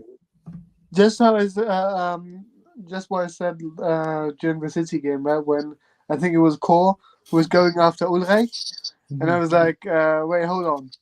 The only, like he said, he makes so many mistakes, and I said for every mistake of Ulreich that you can name, I can name 2 of Manuel Neuer. And that's just how it is. Like, Neuer is undisputedly the best goalkeeper of all time. But also, like, even he has those moments still. Although they have gotten quite rare in the past 10 years. But yeah, just to answer this question here. What happened to the Lewandowski replacement videos, by the way? I got too ambitious. That's what happened. I got too ambitious. I wanted to hire an editor. I wanted to hire a modeler, like a graphic design modeler, so that they could do like some CGI work. Because obviously I can't use footage because that would get copyright striked and takedown, so on and so forth. So I had a lot of plans. I had dreams once, and then I realized, wait, those dreams, they cost a lot of money. So I don't have dreams anymore. That's why you're not getting a replacement video. Yeah, one of those many series that you dropped. Yeah, honestly, like the amount of like mini series where like I write the idea, I write the script, like because I try to write scripts for like actual fun projects, and these I consider these like fun special projects. But like once I actually write the script, I'm like, bro, what am I doing? I don't. I'm not a millionaire. The one thing I remember is I think it was you played. I don't know which year it was, but it was FIFA, and you created a player, and then it was a very fun stream. But you basically went, "Now we can make this a series," and you never went back. Like that was the only time you played. Was that FIFA or Football Manager? I did both. It was FIFA. All right. I don't know why if I ever uploaded the Football Manager series because I recorded like 3 Football Manager videos, playing for the very first time of the 2022 version, and then I realized, wait, I don't think this makes for good content. Never mind, and that's why I never continued. Yeah, the FIFA video, like you named your player like McDonald or something. That's what I remember.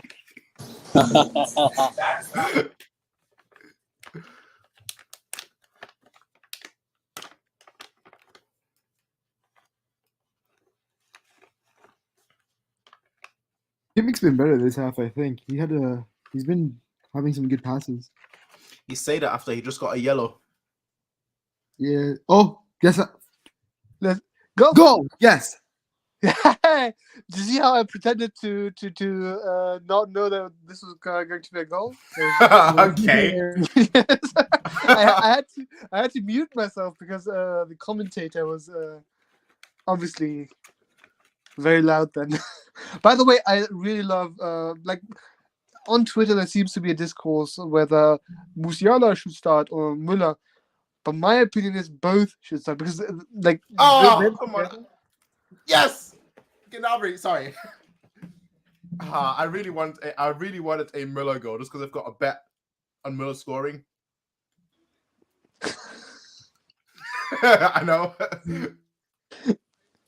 But anyways, so Musiala and Müller, I've really liked them today, especially with like these should be our front four, so to speak.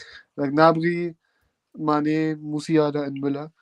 Kimmich behind them, and then the sixth position should be I don't know yet. So that one's still open.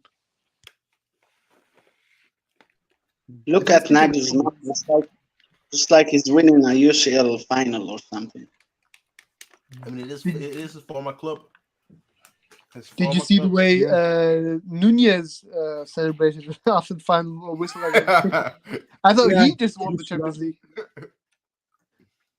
Gravenberch coming on now, probably for Sabitzer. What's interesting is Holland missed a similar opportunity to Gnabry, but Gnabry scored his. Just saying. I think we have a better striker. Okay. We're not doing this. Not today.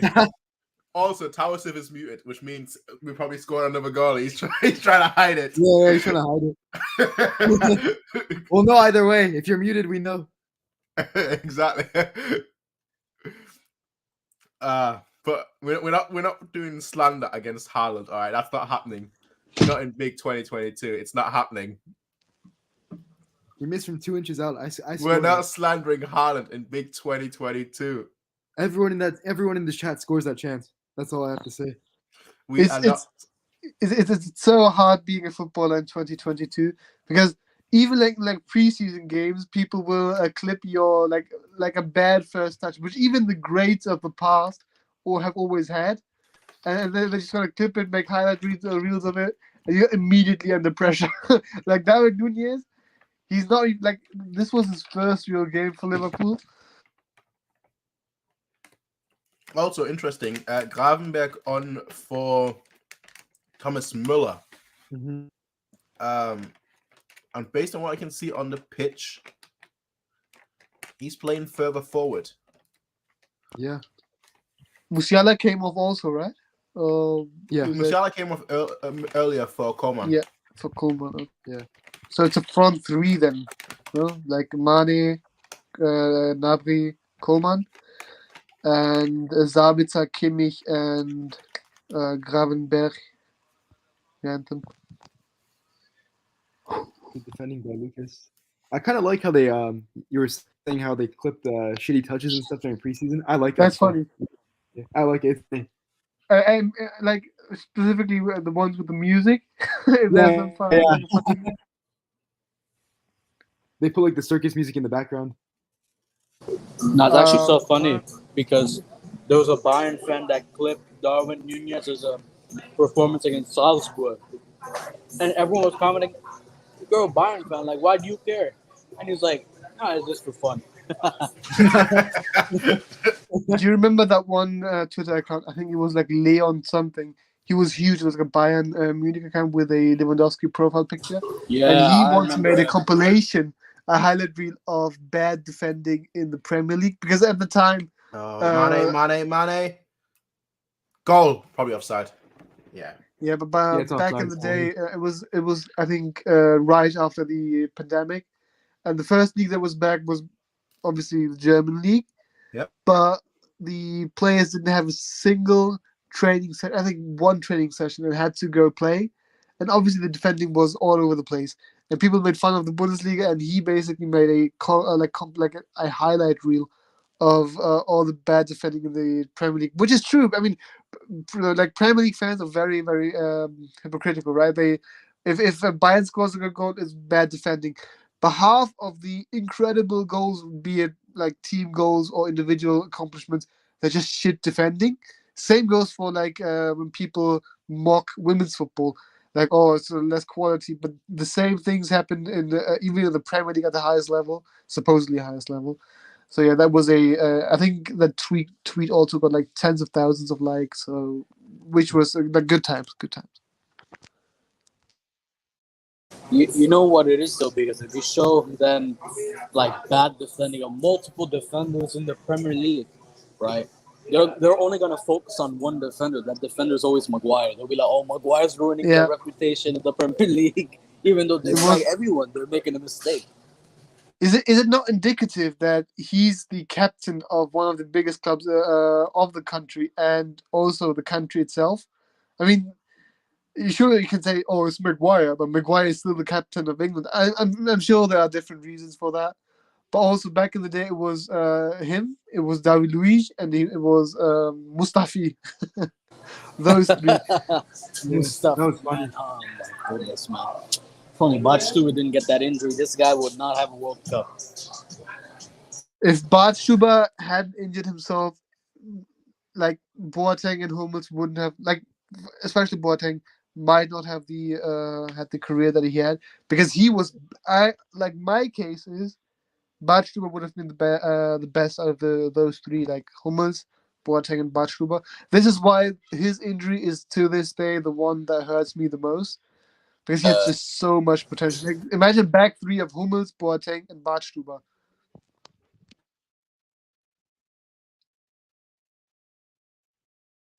Man, it's painful. I mean, there's so many players that could have worked out at Bayern. He's like a proper Munich lad, right? And now it's to me it's also not that important to have like local guys. Yeah. But it's always nice to see that, right? Nice to see someone from, like, that's why I love Müller so much, because he's just like someone you know. Exactly. Yeah.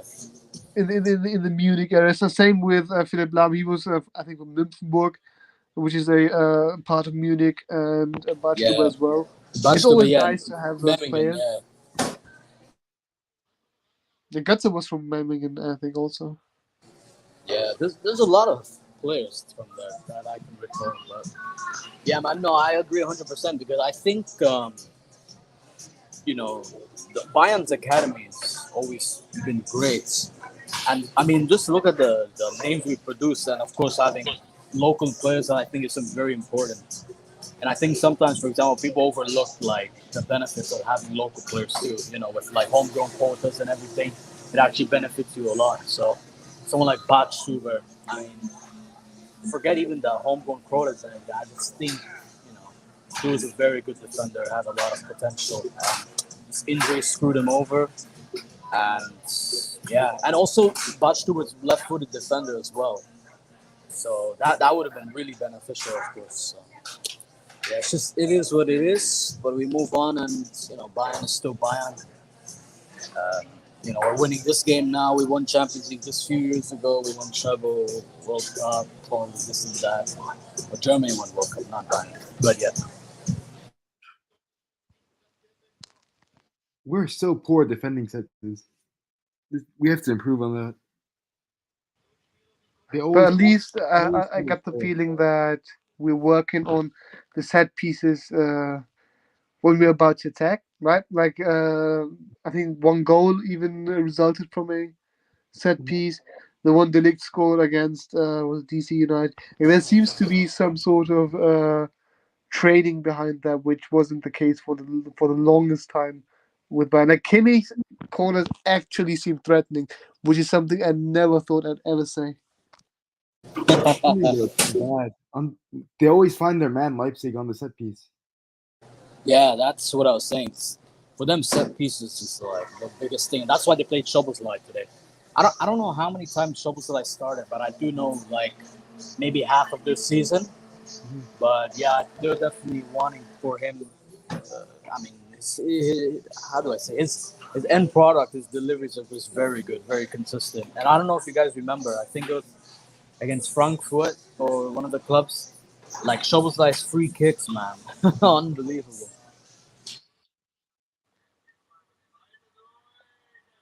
Silva was a big help for them. He hit the post. He probably drew a man on the and then they can actually find someone in the box now with the header. Yeah.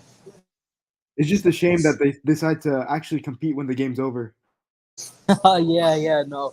I agree with you. Like, it's weird, but I mean, I just think their game plan just didn't work. I mean, I think they're trying to be too clever with their game plan.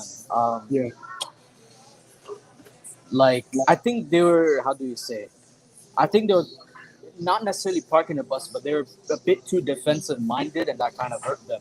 I think they were being too clever, and especially, they just brought back Halstenberg, in the first team, and Simekan, he's good, but Simekan's not good on the ball. Like his technique isn't that good. So when you're playing defensively, like that's not the kind of players you want inside your box. You want players kind of like Guardiola, who's not playing today, but I think if they had him and were defensive, maybe that helped a bit more. But God, Pavard, what is he doing? I just saw that. Oh no, a penalty! Who would have seen that coming? But guys, just to make sure, because I'm on a different stream. I have two different streams actually because I'm at a cafe. I was just wondering, what minute are you guys on? I'm right now at exactly 77 minutes.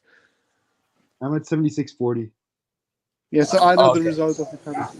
Yeah. So I was at 76:30. So got it. Pavard, man, Jesus, he fucks up the header for the corner they scored on. The way a fucking pan. Fuck's sake. I know Twitter right now is screaming, "Sell Pavard, sell Pavard." Yeah, for sure. Fuck's sake. And I like him too. Fuck. this is where Prince comes in and says we need Nianzou ASAP. I won't say it, but you said it for me. There is some So movement Mazraoui out comes of it. on. Sane comes on. Yeah. De Ligt comes on. Look, all I'm gonna say is, Nianzou wouldn't have given away that penalty.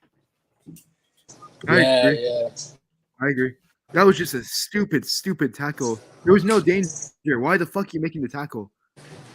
No, but Prince, I actually do want to ask you a question though, because I was talking to my friends about it before, and they were saying that what Nagelsmann, might be coaching to Nianzou in terms of how to control his aggressiveness. They're saying that Nianzou should continue to be an aggressive defender because they think Bayern for a very long time the defenders are too passive and they don't want someone like Nianzou, especially so young, to be aggressive. But they want Nianzou to stay aggressive, even if that means collecting fouls and yellow cards. But I just want to say, especially because Nagelsmann also said we're working with Nianzou on his aggressiveness and keeping out fouls. What do you think about that statement, basically? Well, how do I phrase this? In a vacuum, I don't mind the aggressiveness. I like players that, for lack of a better term, are scumbags when it comes to playing. Like for example, Vidal. I like Vidal. Like these players that the one thing that I think he needs to work on is the dark arts, and that's the one thing that I don't think Nianzou is good at. So he likes to be aggressive, but I think he needs to work on the dark arts a lot more. Something like Casemiro, for example, is a master at the dark arts of I can get 1,000 fouls, but I won't get carded. And I think that's what he needs to work on. So if he if he's able to get away with it a lot more and is a lot cleverer in how he starts fouling, and how starts being as aggressive, I wouldn't mind it, but very few players in the world of football are great at it. As I said, the best example is definitely Casemiro. Like, the guy will foul you 1,000 times and the referee will give him a card. Man, Prince is such a good example, but you don't know how much. And I'm sure most of our fan base, we hate that guy, man. We hate that guy, man. But he's such a good example. I agree with you there. And I think, something that's always in my head is that Saul goal, for example, and how no one wanted to make the foul.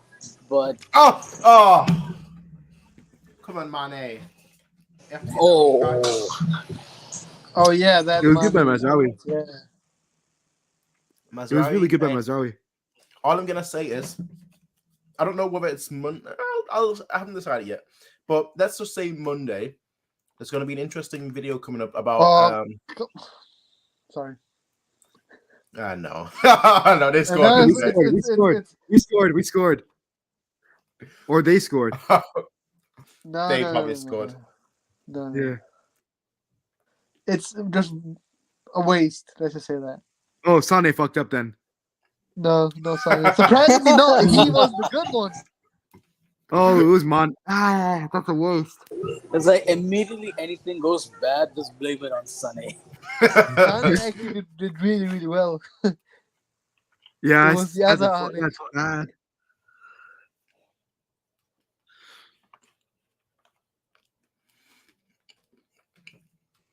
Have you guys already seen it? Yeah. Well, I'm seeing Sane win the ball right now. You're about to see it. Just check the goalkeeper from there. Yeah, exactly. Yeah.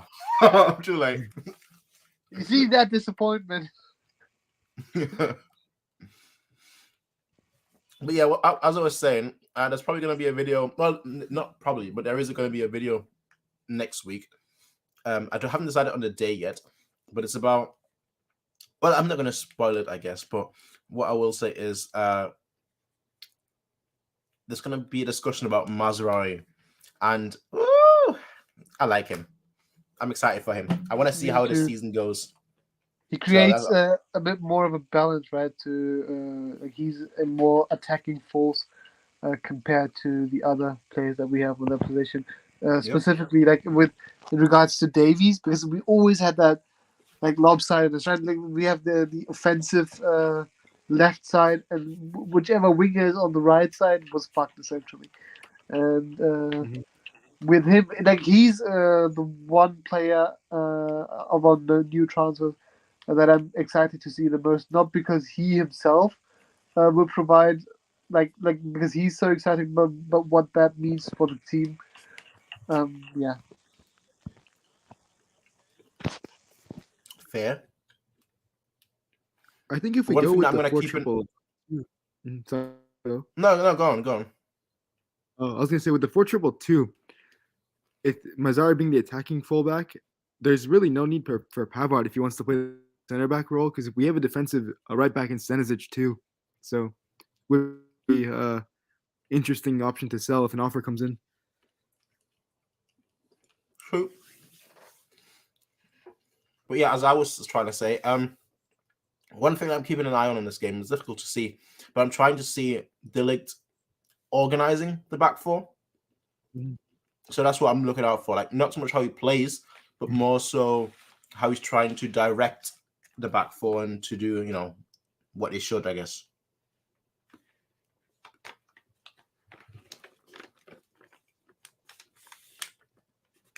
Yeah, I agree. So far, so good, but hasn't had too much game time.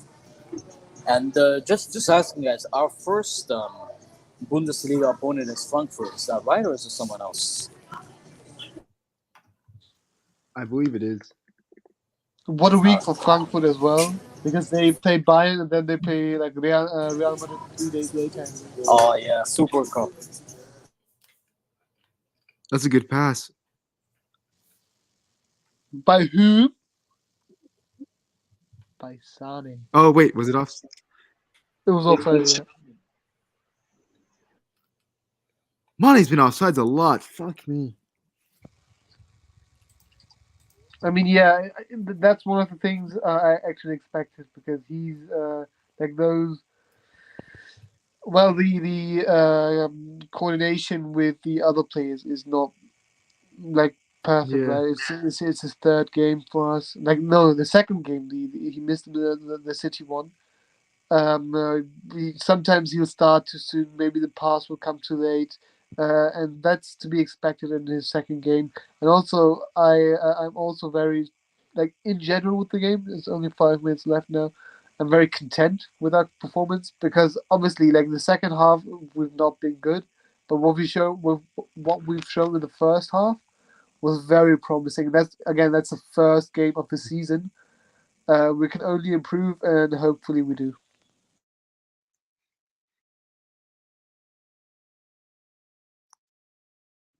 Like the only major mistakes this game have really only been from two players, Neuer and Pavard. Everyone else has been solid.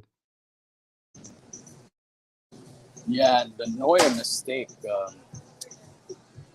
Yeah, I mean, he could improve on that, but he's. I mean, at least we were like 3 goals up then. So I think it will take some time before the players will adapt. It will take some games, maybe until Nagelsmann will settle on formation or a group of players yeah, who he will depend on. So let's see with the season. Maybe until the match day 10, everything will be settled. Let's see. yeah, I agree. It's all about the formation. What we're playing now is very good. I mean, we're looking good. Mane with Gnabry is a nice sight to see. But I agree, it's all about what Nagelsmann decides at the end of the day. So yeah, we'll have to wait until the Bundesliga starts. Yeah, looking forward to it though. Yeah, everything's looking good. The players look fit. Form is good. As mentioned, just Neuer and Pavard making mistakes. Um, but I don't think Pavard's going to start all the time once Mazraoui gains his form. So yeah. It's interesting where Sané is playing because he's playing in like an Gnabry spot. Seems like maybe Nagelsmann sees him in that spot as a rotation player.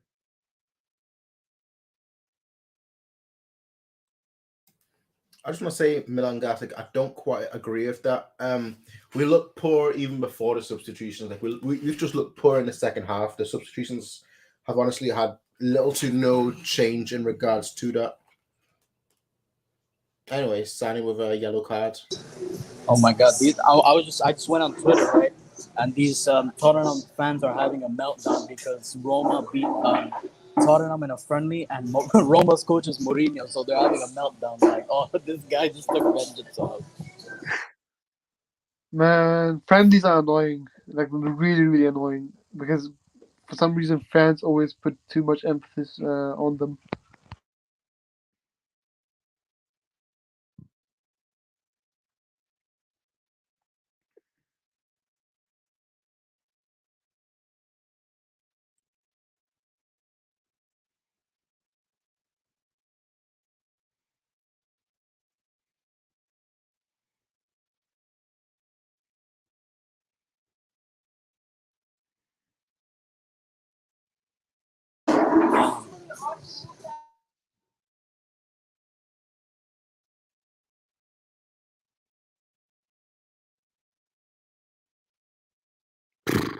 What a waste.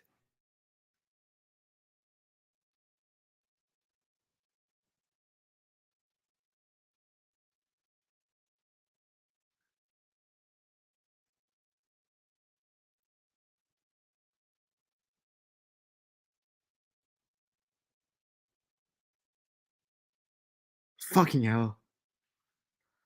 That was a banger, to be fair. But It's just a Neuer shame doesn't it came from too good. Did we That's concede again? Yeah. deflected. It was It's just slightly a shame because deflected. Kimmich good opportunity to get a good shot off right at the keeper, then they come back like this. Yeah, that was poor by Kimmich. If they win this game, They won't. They won't. I mean, that's It's a what I near meant, though, post. right? Even in our worst phase, we have so many opportunities to win this. and our team is just all ready to keep the same level up for 90 minutes.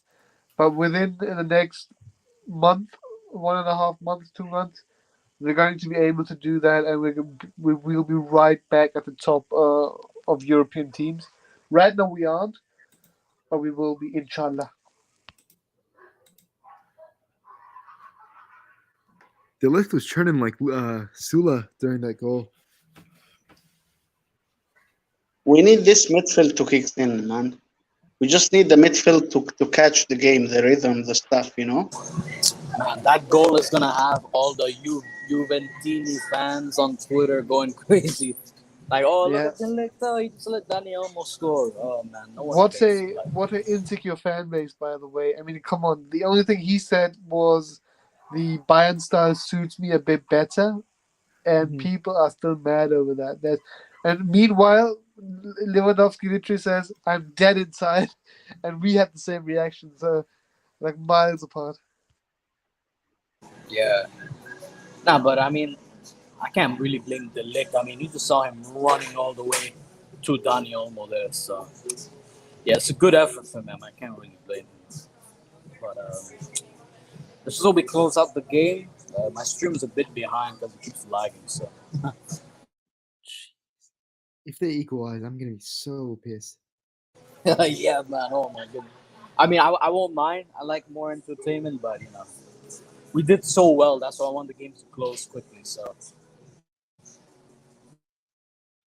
Jesus Christ, what are we doing? Oh yeah, quick question to you guys. How do you find Lima in this match? In the first half, he was the only player who wanted to go forward. Second half, he's been decent, pretty good.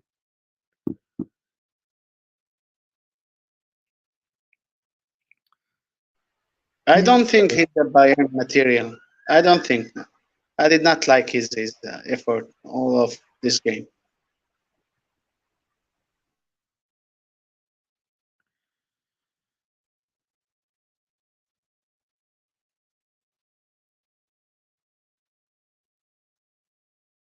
There is no way we're gonna bottle this, right? Right? No, I don't Right? think so. They should have scored from that one like cross that went through everyone. If any of their players were there. Coleman? He was off. But to be honest, this match and like most of the Super Cups are genuinely good matches for like neutral observers. They're never boring. Yeah. No, they've been really close over the last few years. I'm not gonna lie. I think this was probably one of the better ones for sure. A bit of the 5-4 game a few years ago. Oh yeah, that one was good too. That was Bundesliga though. Yeah, but like the way like a 3-4. Like, Robin. Yeah, Robin, man. Yeah. Nah, that goal still makes me laugh. I can't believe it. Like, it's still in my head. That's how good of a goal it was. Man. Yeah, that one, and for me, one of the most important Bundesliga games in the probably history of Bayern Munich. Although nothing was at stake, was in the 2012-13 season against Gladbach, because it was the last match day. We were like 2-0 down within 5 minutes, but we clawed our way back into the game, and we won 4-3. And the fourth or third goal was that beautiful volley by Ribéry. And the reason why I deem it so important was because Oliver Kahn once said they only won the 2001 like Champions League because they had won the Bundesliga 11 days prior in a very like dramatic fashion. And this was nowhere near the same impact, but I feel like us coming back against Gladbach in that game was the reason why we like improved after Dortmund scored the equalizer, whereas we would have collapsed a year prior. Like this mentality of no, we're not going to lose. This was just all because of that game. That the Gladbach game facilitated that very mentality. Exactly. Like when you mentioned the 2001 Bundesliga, I think even Hamburg, they weren't necessarily in the title race, but I think they were third place that season. And then it was so funny because that Hamburg goalkeeper that allowed Bayern to take the free kick that season, he was actually on loan from Schalke. So Schalke fans, they thought they would win the Bundesliga title. They thought, they already won it. They can celebrate. But then Patrick Anderson, I don't think he ever scored a goal for Bayern until that free kick, man. That was crazy. Crazy. Yeah, and also because if you go back and look at how that game was set up, it was the fairy tale match for Schalke because it was the last match of the in the historic stadium, the Parkstadion. It was the last game there, the send off, and then this unfolded. Like it was just the perfect. That's what Bayern is though, for most of Germany, like the what we call in German Spielverderber, right? The one that spoils the party, and I just absolutely love that. Yeah, man. You know what? Like, There is no way that just happened. I'm sorry. the whole Lucas Hernandez. Yeah, I was gonna comment on it. That was so funny. The way he tells the ref, "Don't sub him off. It's okay." No, not that. Him picking the ball up, thinking the ball had gone out of play. Oh, because I remember the ref was pointing at Davey saying, "Sub him off." And Lucas is like, "No, and keep him on." No, I'm talking about what happened after that. Yeah. Then the Kimmich Leimer If they argument. score from this now, I'm gonna be. They won't. The Kimmich Leimer argument was funny too. Kind of a funny ending to this game.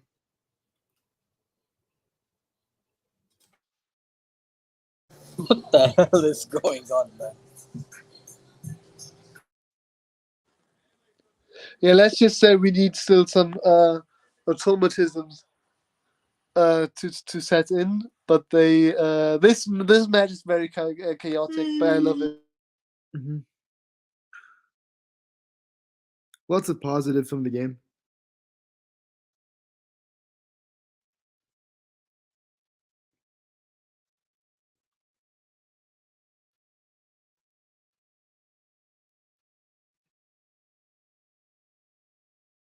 Is that Leroy Sané applying pressure really well and winning a throw-in? Like not winning a throw-in, but that's what I want to see from him, right? Even if sometimes things don't gel, things don't work out, like putting them in the shift, actually trying. That's all I want to see. He does so well there, and then his final ball is just horrible, awful, atrocious. No! Thomas, don't do that to me. Don't do that to me, boy. No, don't worry. You saw that it was the. That's my boy. Oh shit! Oh, go! If you fuck sold.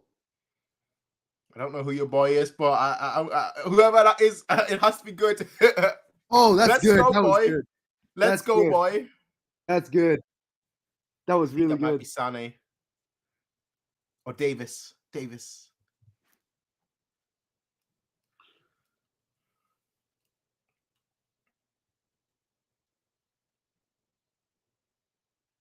Or Sané! Let's go, boy! Let's go, boy! Boy! That's good. Fuego. Leroy Sané. I love that last turn. Right. Imagine he fucked that up though. Yeah. Don't speak that evil into this world.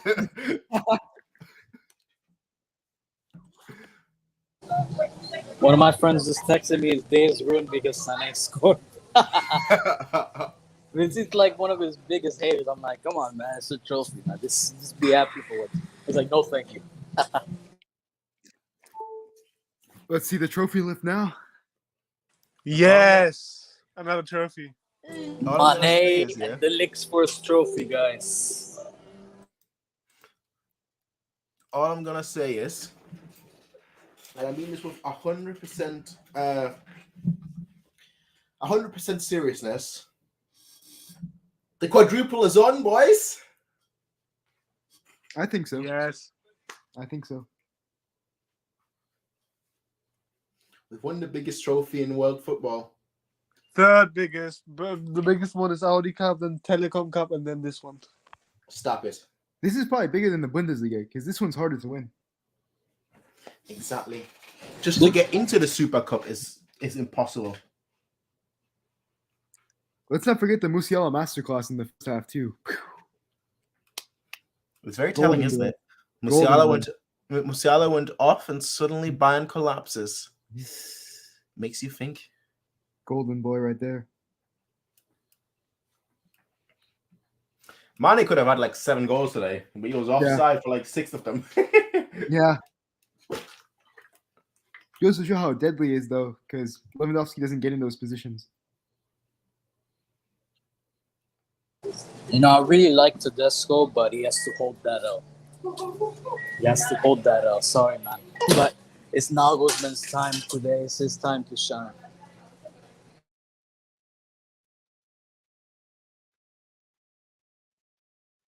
Yeah, I don't know. I think I might be the only one who thinks that, but something just tells me Leipzig are not going to have a good season. Not a bad season, but not as good as the previous ones. But have you not heard the good news?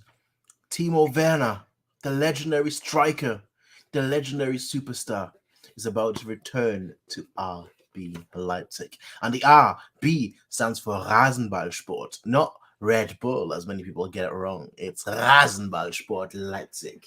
Superstar Timo Werner is about to rejoin. This alone makes the Bundesliga probably the best league in the world. Then You take the Premier League's best 2 players, Werner and Sadio Mane, from them. Exactly. Yeah. Facts, man. Leipzig should have some respect for Leimar and let him participate in the Bayern Trophy lift.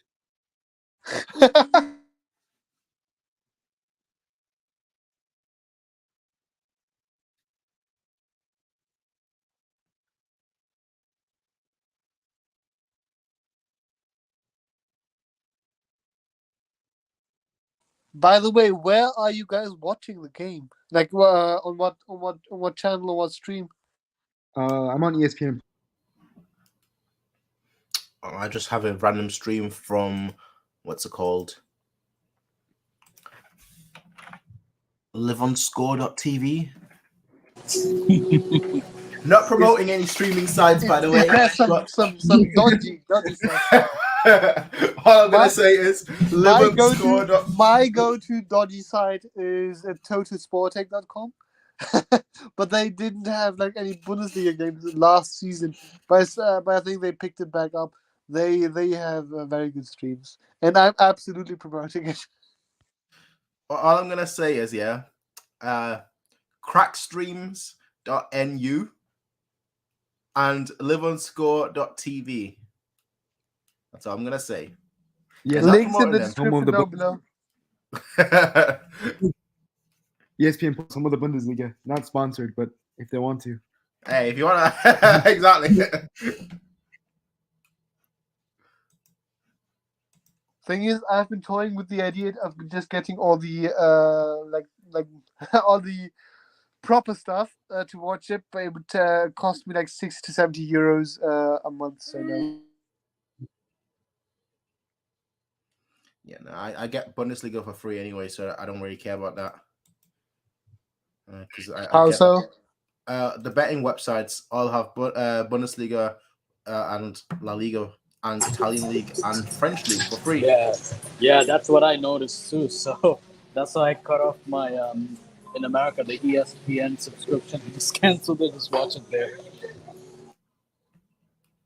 Wait, what do you mean? So like betting sites have the streams on the website? Yeah. And you know what? Sometimes you don't even have to make an actual bet in order to watch. You just literally make an account and just go under the match you quote unquote want to bet on, but they'll have a stream there. So yeah, as long as you have any, with the ones that all of the ones in the UK actually, as long as you have any balance in your account, you get the streams for free. Same for like right now, for example, US games are on there. So like, I get all of them for free basically. The only annoying thing is they're all in like a tiny little window, so they're not full screen. But the thing is with Opera, the web browser that I'm using, they've got like a feature where you can make those full screen. So, and the good thing about the streams are they're obviously, because it's a betting site, they are basically up to date. So like, you know, they're like 5 seconds behind at most. Yeah. And the website I use, I don't know about UK, but you mentioned that you need to have some balance. But here, I'm not using US-based company. I'm using an offshore-based betting site. So you don't really need an balance. As long as you have an account, you can just watch the stream. And the one I use is Bet Online. So if you guys want to make an account, watch the matches there. It's there for you. So.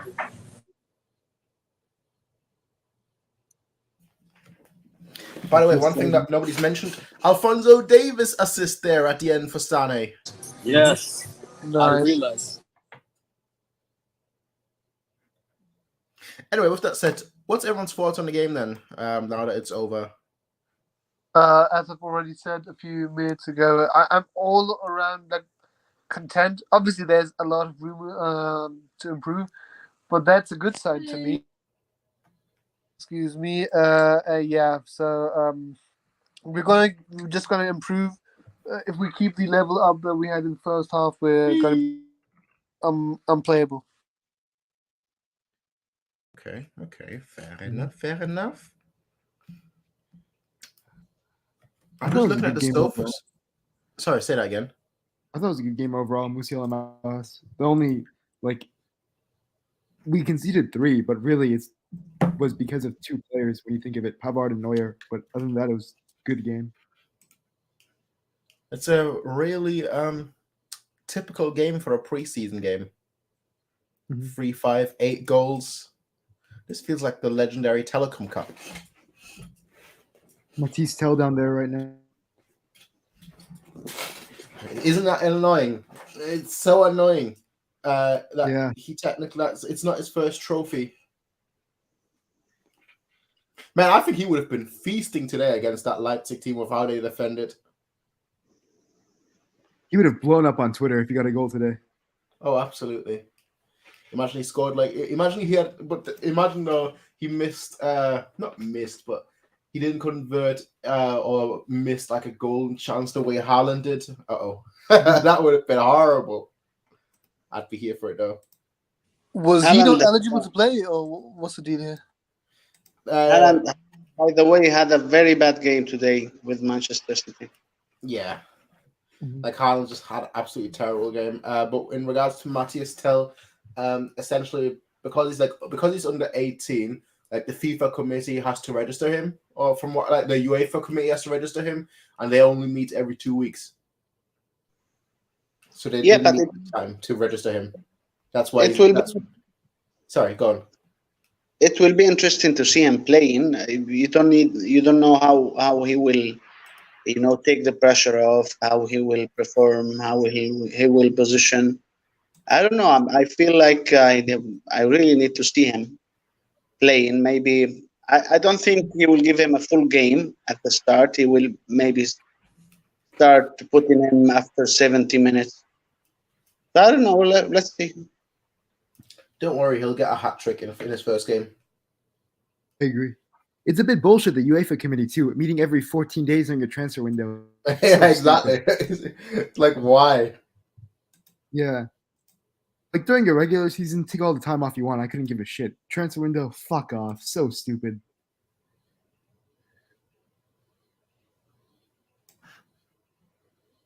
They stopped our second golden boy from getting his first trophy, the most important one of the season. I love that name, Hussein. I love that name. Because it's true. It's not just a name, man. It's just the truth. It's a philosophy. Mm-hmm. It's the best philosophy. The absolute best philosophy. Because let's face it, the Supercup, right, is the biggest trophy in the entire world. Nothing competes with it. The World Cup, no. Euros, no. Champions League, no. Telecom Cup, no. Audi Cup, no. Nothing competes with it. And I don't care what you say, Towersworth. You may have your Audi Cups and your Telecom Cups. They don't compare to the Super Cup. It is the most important. It is the biggest. It is the best. That's all I'm going to say. Outrageous. It's not. It's the truth. Prince enjoys his last trophy lift with Bayern. It's funny you're comparing the Super Cup to the Telecom Cup. That cup was crazy, man. I'm glad we stopped doing it. Remember when they were playing with the minutes, they making one half only, a full game, one half. You don't like the Telecom Cup? Like the third biggest trophy of all time, and you don't like it? Really now? That I can't get behind. The Telecom Cup is the third biggest trophy in world football.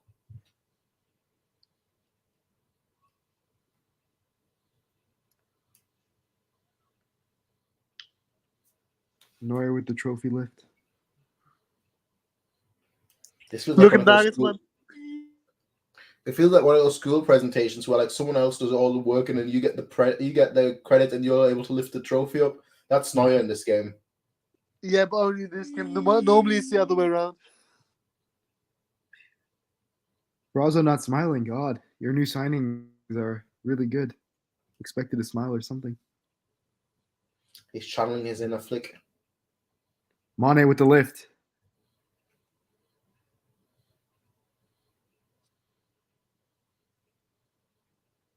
Anyway.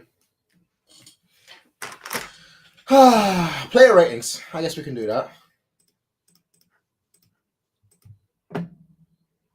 What do we give Neuer? 4. 3. 4. Why so high? What? Any other game, he'd get like a 2. Just because it's the first game, give him a 4. So you making excuses for Neuer? No, you're right. Fuck it. He gets a 2. Just saying. Like the way you played Yeah, today, and I'm usually one of his biggest fans, but the way you played today, that was a oof moment. No, you're right. I'll give him a 2. He gets a 2. That was shit. Talsif, what would you give Neuer? I don't think he's currently. Sorry, mate. I said like 2.5 or 3 because like the one goal, like he had one very terrible moment in the first half. The first goal, like he didn't look very good in most of the goals. For most of the goals, he didn't make a good shape. So there was some wrong grammar, but I don't care. So yeah, 2.5. Interesting. Hussein, what would you give Neuer? Yeah, out of 10, I'd give Neuer 5.5. 5.5. That's generous. Yeah, you know what I mean. It's just that one goal, but and I mean he did get out of this box and kind of put us at a dangerous position. But you know what? I just feel like how do I say this? Defensively, we were solid. You know, I guess he had some work in that. You know, communication is key as well. So that's all. So I'll give him 5.5. I'll just be generous. Yeah. I don't really have too much to say about Neuer. So yeah, 5.5 for now. All right, fair enough. Sad. What would you give Neuer? I'll give him 5. You know, the game was fine. It's the third game into the season. Mm-hmm. Yeah, not great, but it's fine. He's the captain, so that's why I give him 5. I'm not gonna go. Milan Gazic in the comments also gives him a 5 or a 6. Yeah, he does indeed. I think you're all being very generous. I would give him a very solid. Actually, you know what? No, I'd give him like a 9 out of 10. Excuse me? Oh, sorry. Did I say 9 out of 10? I meant 10 out of 10. Now take away the 0. I think Prince is saying 10 out of 10 because letting in those goals meant that we can see a few more goals in this match. So. Now, Oh, they're you know doing the what? pose. They're doing the pose for the picture. Okay, never mind. Continue. They got. It seems like your stream is behind now because they've already done that. Anyway, with that said, Neuer for me gets a 1. Very poor performance today. I found even his passing was bad, and that said a lot. But yeah, that's just the score. I'd give him a 1 out of 10. We won't go through like the whole squad. We'll just talk about some key players that I thought made a significant contribution, either positively or negatively, and I just want to see your opinions on those. Next up, Pavard. Remember, he scored a goal. He scored a goal. 2. But he scored a goal. Yeah, but like he's a defender, and then the first goal is on him. He didn't win the header. He gave away, and when there was no danger, he didn't have to do that. For Mark, he was pretty dead apart from the goal, to be honest. And then for those 2 goals, he was shit. And then that probably opens us up for the 3rd goal. So 2. Yeah, I'd give him maybe a 3.5 to 4. Let's just say 4 because I like the guy. So because as I think Daniel just mentioned, he scored a goal, so obviously his rating has to go up somewhat. But he's to blame for 2 of the 3 goals and didn't make that big of an impact otherwise. So yeah, 4. Okay. Same. Yeah, no, for me, another 5.5. He scored, but I agree, giving away penalties is not always a good thing. So 5.5 for me. It's never a good thing. Sad. What would you give Pavard? I think he deserves a 5. He scored. He gives away a penalty, but I think he's thinking that he need to do better to keep his position. So I think he tried in the first half. He did some good stuff. So I give him a 5. Fair enough. Fair enough. I'd give him a 3 and call it that a day at that. And I'm just a little bit. Actually, you know what? I'll give him a 2. And the reason why, I'll tell you why. I'll give you guys a 2. I had a prediction before this game that we would win 5-0. And we got the 5 goals. We scored the 5 goals needed to win 5-0. And then we concede stupid goals. So for that, Pavard for me, he gets a 2 out of 10. Just for personal reasons. Anyway, speaking of positive/negative influences, what do we think about Upamecano? There's a lot of stories about Upamecano at the moment. 0. Who said that? 0. 0. 0. It's me. Give him 0. 0. But like, are you sure you don't mean like anything other than a 0? How is he getting worse than Neuer? Maybe 0.5. I don't know. Man, it's always out of position. It's always playing somewhere else. It's always doing this wrong stuff. I don't know. You know, it's always that the defense is. That's brutal and that's harsh. But hey, so be it. Daniel, what would you give Upa? I thought he had a pretty solid game.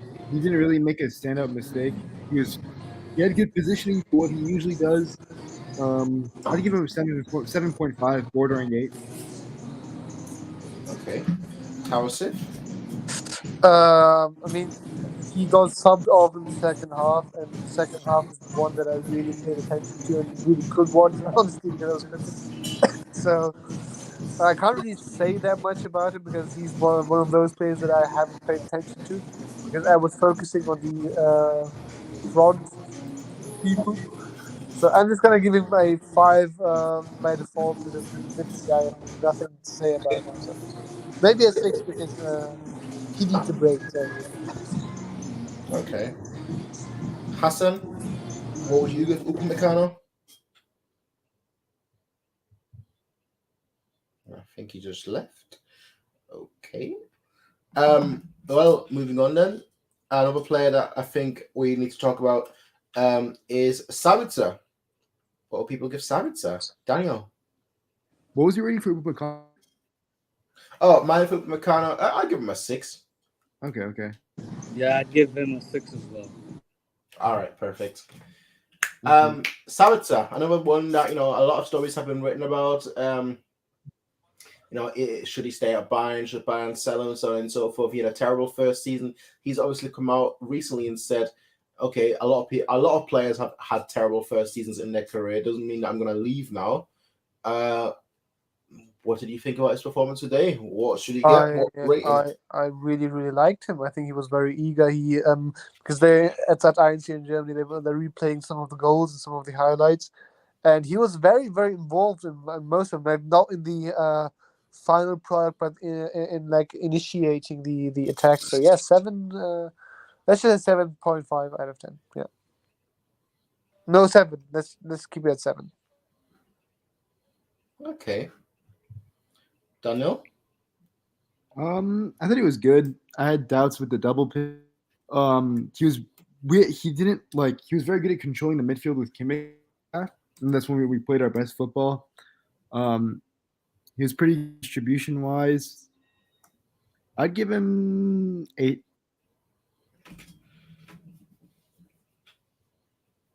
Okay. Hassan, what would you give Sabitzer?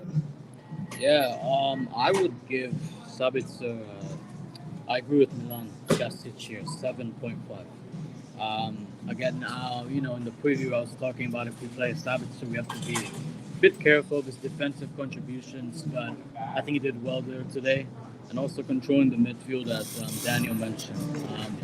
Made some good passes, and I feel like the way Sabitzer played, I guess it's now a question for Nagelsmann and the board. Do we still need Konrad Laimer?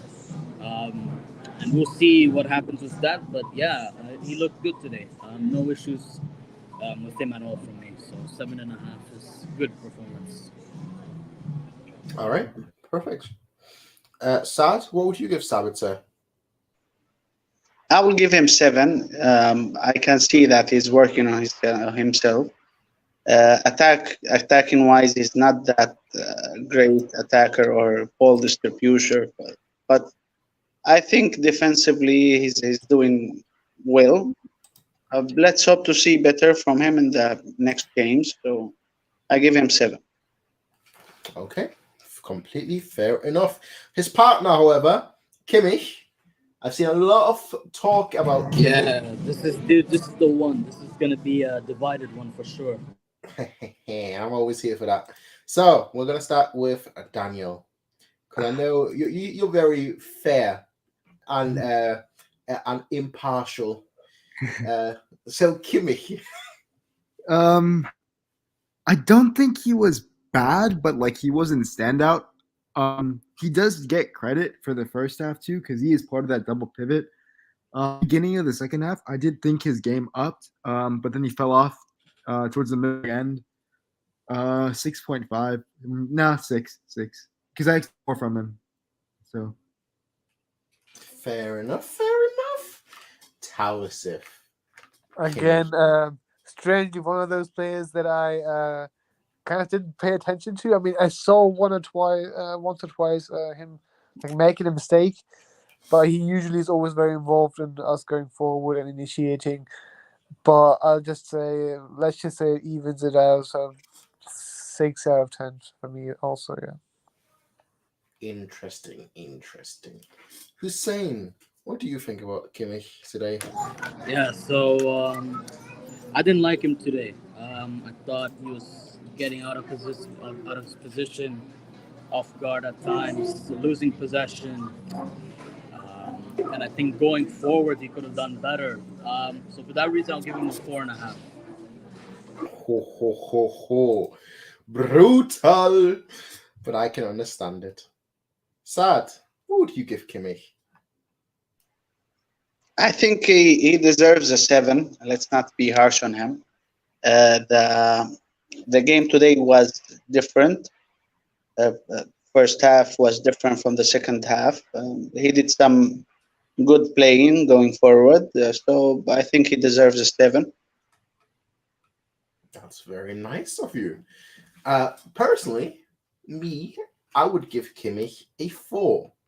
I think his overall game wasn't too bad, but then when I think about all the wastes, all the things that you wasted, good opportunities that you wasted, and the one that came to mind is when he was in the second half, when he was outside of the box, maybe just inside the box, and he got the ball and he had about a good 5 seconds to think where he would shoot, and then just shoots it right down the center, right at Gulashi. And I'm just like, why?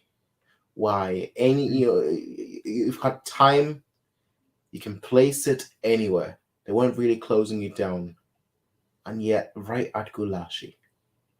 And I didn't think his overall play in midfield was that great. I think we completely lost control of midfield in the second half, and he is a big part to blame for that. Now, another player that people are talking about for positives reason is Jamal Bambi El Bambero Musiala. For me, it's quite easy. I think 9.5 out of 10 hits the mark. I would have, let's say 9 out of 10. No, 9.5, because he scored, he assisted, he was everywhere going forward in the first half. The only the half point that I'm deducting is because he, as did everyone else, dropped a few levels in the start of the second half. So 9.5 out of 10. 9.5 out of 10. That's generous, maybe not generous enough, depending on who you ask. Daniel, what do you think? I'm going for 10 because he was involved in everything. Goal, assist, pre-assist. He was winning balls up on the Leipzig's half of the pitch, very far up. That helped us a lot. He was also stealing the ball from Leipzig players up on the pitch too, everywhere, all over the pitch. Especially considering his age and what he's pulling off, too. He has to get a 10. He was the golden boy of the match. He did everything for us in the first half. A lot of very high praise for a very, very special player. And you know what? I share your sentiment absolutely, completely, 100%. It is deservedly given to him. But will Hassan Salihamidzic and Nagelsmann think the same? Because, well, he was taken off. And the worry is, I know I've seen someone mention on Twitter, and I can't find it right now. I was going to bring it up right now, and now I can't find it because I've got 100 tabs open.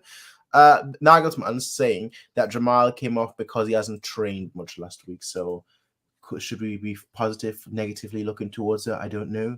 I mean, the way I would interpret it, sorry for cutting you off here, but is like maybe he's being rested because he's if you don't train that much, it means you're not as match ready as the others, and him being taken off earlier is probably to prevent him from being injured, or to just rest him for the much more important game, which is the first league game. Yeah. You can also look at it the other way around too. He didn't train much, and he still got the start above Coman, above Sané. So you can look at it positive in a sense too, maybe. Fair. Hussein, what would you give Bambi, Jamal Musiala? Yeah, I'm going to give him a 10. And I'll say why in two perspectives. For me, number one, I thought Leipzig's game plan was either going to come from one, set pieces, or two, wing backs. But they didn't really have good wing backs. So for Leipzig, it was all about taking advantage of set pieces eventually, and trying to get the ball to Nkunku, but that didn't work. And the thing with Leipzig, what I noticed is that this is a team that kind of excels in the second half or later stages of the game. And that's why I'd give Musiala a 10.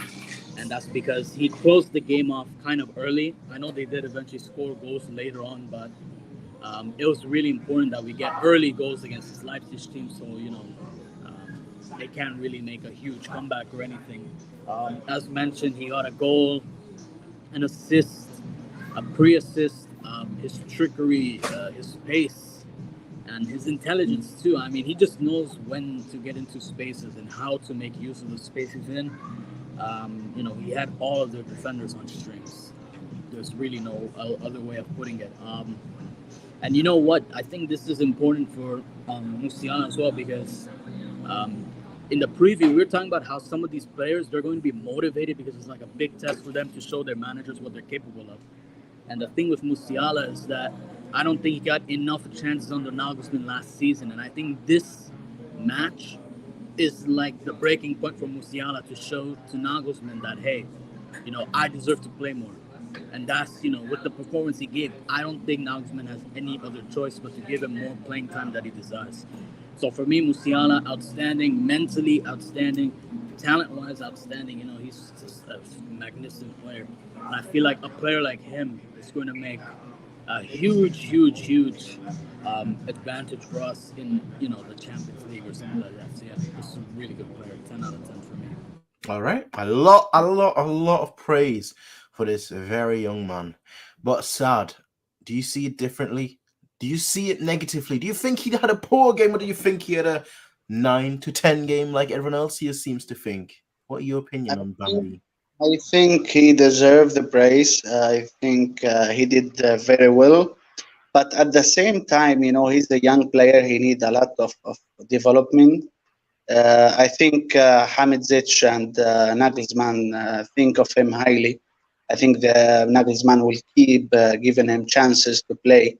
He did very well today, especially going forward. But sometimes you seem like he's sloppy.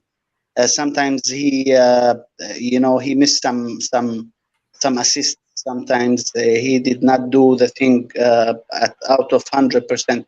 So I think he need more time, more playing games. I will give him today 8. I think he deserves it. Let's hope for the best. I think he will make a a world-class player in the future. Okay, a lot of high praise.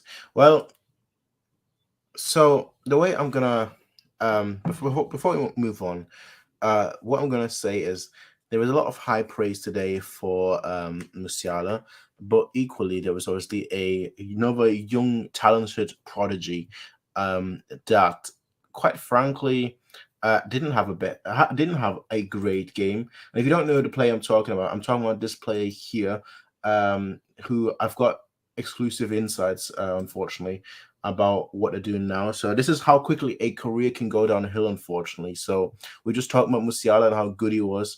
Here's another talented player and how his career took a downturn after the performance today.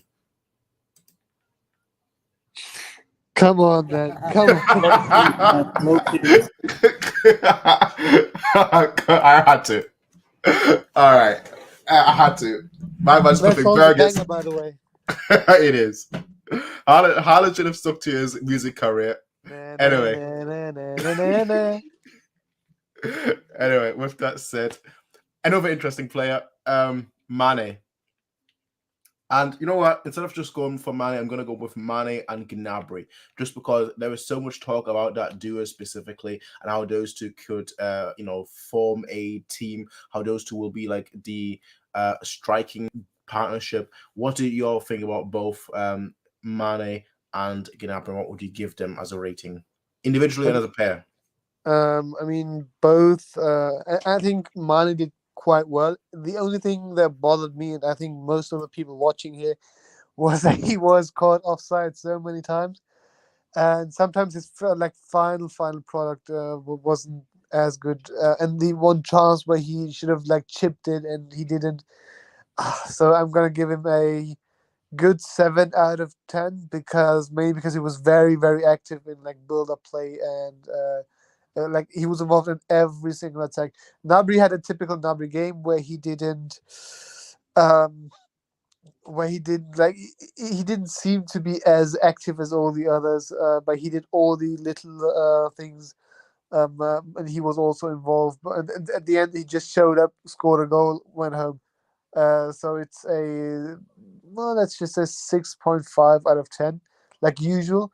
And I agree with Mia Gazic. that they together, they were they just helped. Like they were very very central to our attack essentially. So yeah, 7.5 to 7 out of 10 for both. By the way, Milan, I saw you are commenting a lot. You invited to join a voice chat, by the way, and I also saw in the chat that Nagels was commenting. Nagels, get your butt over here and comment and in the voice chat, and don't hide behind your comments, you coward. Wow. My goodness. That's brutal. He's a That's fraud. harsh. He's a fraud. Nagels is a fraud. My goodness. Anyway, moving on. Daniel. With Gnabry. Mane, I thought he had a good game overall. Yeah. Mhm. He had a good game overall, I would say. Few offsides, he could have scored more for sure. There was the one cross, the one Sane passed. I don't remember who crossed it to Mane, but he was offsides on that one. I thought that one was poor. Tip one he was offsides for, but that one can be more down to timing. A lot to the press in the first half, which helped us out a lot. And he wouldn't have been with Lewandowski, if I'm being honest. He got the goal. I'd give him an 8. With Gnabry, I would give him a 7.5, just because he wasn't as pronounced, but he did have a good game, I would say. He'd got an assist for Mane's goal, and he linked up well with Mane. He did get a goal of his own. I think when it comes to pressing, what was interesting is even though he was in the attack and in the box, he's up there with Mane. When it comes to pressing on the more defensive side, it's interesting how Muller comes into pressing with Mane instead of Gnabry. So I'd give Gnabry a 7.5. He did what he had to do, which was be clinical in the box. He got the goal and the assist. He was okay in build-up play, so he gets a 7.5. Mane had given 8, and I'm going to average the two scores off and give the pair a 7.75. Okay. Fair enough. Well. Hussein, do you think differently or do you agree? No, I think the same. But I will give both a 7.5 instead of 1 and 8 and 1 a 7.5. I'll give them both 7.5s, and my reasoning is, firstly, for Mane. What I have to say about the offside thing, it's both a good and bad thing. The good thing is obviously you see Mane making those runs. You see Mane, his explosiveness going forward. It's just a shame that it's not timed very well. But at the same time, this is something that can be improved with more game time. So yeah, Mane, he was very good. I think at times the reason why I'm not giving Mane an 8 was that I feel like there were instances he could have created chances or give better passes. There's some chances he kind of wasted, but but Mane was still very good. And both of these players, Mane and Gnabry, their pressing was good. Running into spaces was good. And you know what? Even when there were overlaps, these two, in tight spaces, they looked quite good as well. So it's not just a matter of, just running into space, but they're good in tight spaces as well, getting the ball forwards and moving it out of position. And as for Gnabry, I really liked his playmaking today. Great chances being made, and really good relationship with Mane so far. But of course, this can improve with more game time. Maybe we'll see less offsides. But overall, yeah, both players are very good. 7.5. I'd like to give an 8, but for this one, I'm saying 7.5 because I think they can improve more. What we saw right now is just a glimpse of what this duo can do together. But yeah, and the other thing I have to say, right, is that the way Liverpool fans were talking to me about Mane, like what I'm seeing now is complete opposite. This guy can really perform well in a system under Nagelsmann. He's pressing well. He has no issue. I don't really know why Liverpool fans were talking so negatively about him. I guess they're just trying to cope, but but yeah, he was fine. And I'm just looking forward to more of what Mane can offer us, man. And yeah, 7.5 basically. Completely fair. Sad. What do you think about the the partnership of Gnabry and Mane, and individually as well, of course? I think they both have a good game. I think they deserve 7 as a both. To be fair to Mane, this is his first full game with Bayern. With against DC United, he's play only one half. I think he will need more time to adapt to the philosophy of Nagelsmann, to the system, to his teammates. I think he had a good game. He just not yet ready to implement all the ideas of the coach. I think he gets a 7, and Gnabry also gets a 7. They both contributed in the goals. They both did well. The link up was not that great, but it will improve for sure. More minutes they will play together. I think the idea behind Mane and Gnabry in the attack to to build around it, it will be very good. We saw that he put Sané in Gnabry position in the second half. I think this philosophy will be effective. I think giving more these attacking-minded players space to run from behind, or more attacking position, I think this will pay off in the future. I'm happy to see the system is changing, and let's see. Let's hope for the best. So both 7, and as each one gets a 7 also. All right, that's fair. Now in terms of substitutions, we're just going to speed through them a little bit. I just want to talk about 2 of them specifically. Instead of like asking about them individually, I'll just ask them both in tandem.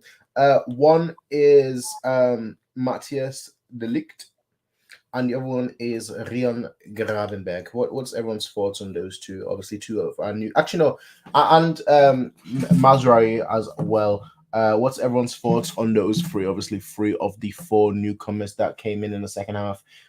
What's everyone's thoughts on how they played? What would you give them as a rating, those 3? Daniel, let's start with you. Mazraoui, and who are the other 2?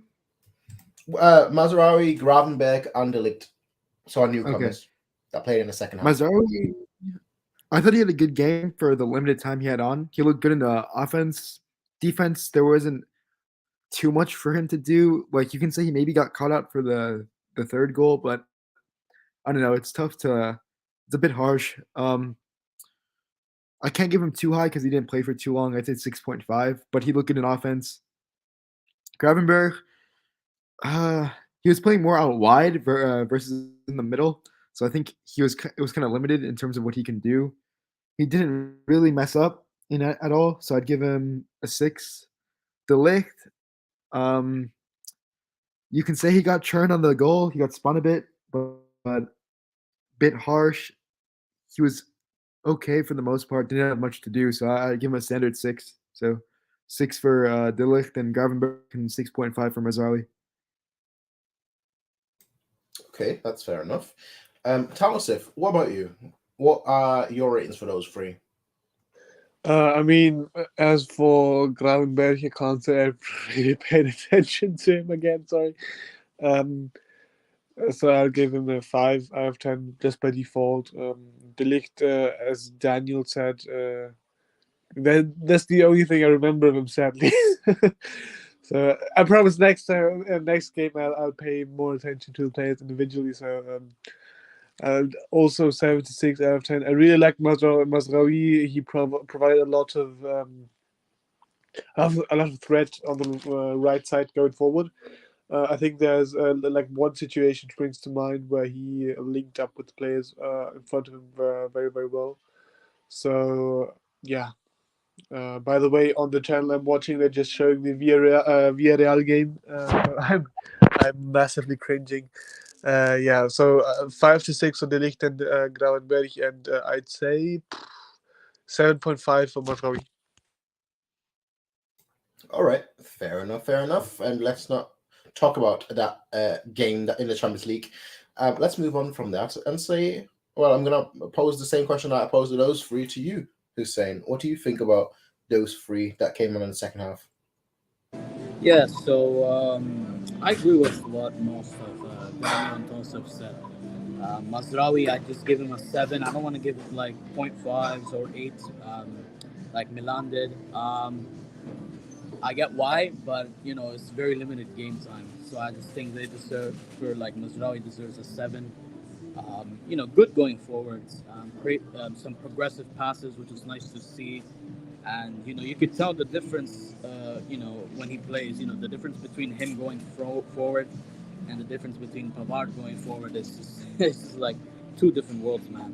And I really like Mazraoui, like in the sense that he's very pacey and he can get back to defense as well. And yeah, that's really good going forward. Like his runs, very timed, created some chances. Although that Dani Olmo goal, I think he was being a bit too passive, just and kind of, how do you say? Yeah, I just don't think in that situation he didn't defend very well. Kind of waiting for like a center back to kind of like just support him. I feel like that's how I saw it. But yeah, 7 for Mazraoui. In terms of Delict, I liked what I saw. Nothing crazy, nothing bad. In terms of Dani Olmo goal, I don't really think it's something I can blame him for, because he was on the left-hand side of the pitch and he was following up the forward that passed the ball to Olmo and had to defend Olmo at the same time. So you know what, the dedication is nice to see. But yeah, it's a bit unfortunate that goal went in, but I thought he did well. The defense kind of looked stable, nothing crazy. Yeah, so I'll just give the link to 6. And as for Gravenberg, I agree with Daniel. He was playing quite wider than central, which is, I guess, kind of the game plan at that moment. And we saw with like the Sané goal and Mane's chances. Carry the ball wide, especially because Leipzig were going to go for the counters. So, Gravenberg, he didn't really do much. So I'll give him a 6 as well. Just standard, making an appearance and getting some fitness in. But yeah, overall, I like what I'm saying though from these 3 new players. The Ajax trio, per se, they didn't really put a foot wrong. But let's just hope that situations like the Dani Olmo goal don't come up, and let's hope, as you mentioned earlier in the stream, Prince, Delict and fixing up defenses, organization, leadership. Let's hope we get to see that in the future. So yeah. All right, fair enough. I'm going to pose the same question to you, Sad. What do you think about the Ajax trio, like Hussein called them? After we signed Mazraoui, Gravenberch, and De Ligt, I went back. I watched the games against Ajax in 2019. I think they are very promising players, and I don't think it's fair today to rate them because of it's only 10 minutes or less. For me, I'm happy to see them fighting to earn their position in Bayern. I think they did well, especially Mazraoui when he crossed it to Mane and he wasted. I think to have a very good crossing, wing is a very good thing to have, and we missed that, for a long time. With Bavard, he's not doing great at crossing. So I'm happy to see that. I think Gravenberch was playing out of position today. For De Ligt, he did try to defend. I think the defense was more organized when he came in. Leipzig was less dangerous, after De Ligt came in. Yeah, they scored 1 goal more, but I think that was it. Let's hope to see them more, to rate them for real in full games. I think it will be back to Nagelsmann to set up the group, which he will play with always. So let's hope for the best. I'm curious to see how they will do, and I'm happy to see them doing well also. All right, fair enough. 6, 3 of them. All right, perfect. Do you guys think the match shows that we need Lima based on our performance as a team and his alone. What's everyone's thoughts on this one? I don't know about this game that much, but the last one against City, like, painfully made obvious that we need this. The same thing. I've been saying this thing, I think, for the last few weeks now, that we need a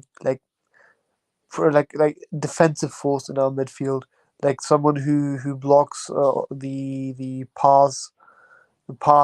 like the avenues, or the someone who presses a bit more. Uh, Someone who allows the likes of Kimmich or Goretzka or even Sabitzer a bit more freedom going forward, because he's covering the defensive shift. So, and I think Lima would be a good fit. But I also think you could maybe promote Nianzu into that role, because he can also play defensive mid. He's quite astute when it comes to that. So yeah, if we're gonna sign him, we have to get rid of probably Zabitzer, because I know I've seen that opinion today, that but people say we need depth, and now that we have depth, they complain. No, it's because we have too much depth at that specific position, and one of those between Zabitzer and Lima, one of those is more unique to him when it comes to what he can provide to the team, which is that defensive mindset, which is Lima. And then you'd have to get rid of Zabitzer, just because you have to look at the financials, right? I think he earns up more than 10 million maybe a year, or roughly around that. Lima would cost less, so just let Zabitzer go. It would also be not as fair to him, because he'd get less play time with Lima here. So yeah, if you want to get Lima, then you'd have to axe Zabitzer. Yeah, that's my opinion, and I wouldn't be opposed to that, to be honest. Although I like Zabitzer, although I think he's a good player, he's just not the thing we need most at the moment, and we need someone like with Lima's profile more. All right. I think that about answers the question. Here's just the final thing that I do want to show you all. I think a lot of you probably already have seen it, but this image right here. I love the Supercup celebration. There you go. I know what's so special about this image right here. The Steph Curry celebration. Is it Steph Curry? Yeah. No. Yeah, Steph Curry. No, that's not what I was talking about. What's so special about this image right here specifically is this right here. Jamal Musiala with hair. Yeah. I think that's Sané behind him, and this looks like he's growing an afro. It is. But it's telling that Musiala is standing right in front of Sané, and that Sané is invisible because Musiala has taken his spot. Come on now. I mean, he was good today. It was my transition. It was my transition to ask the question.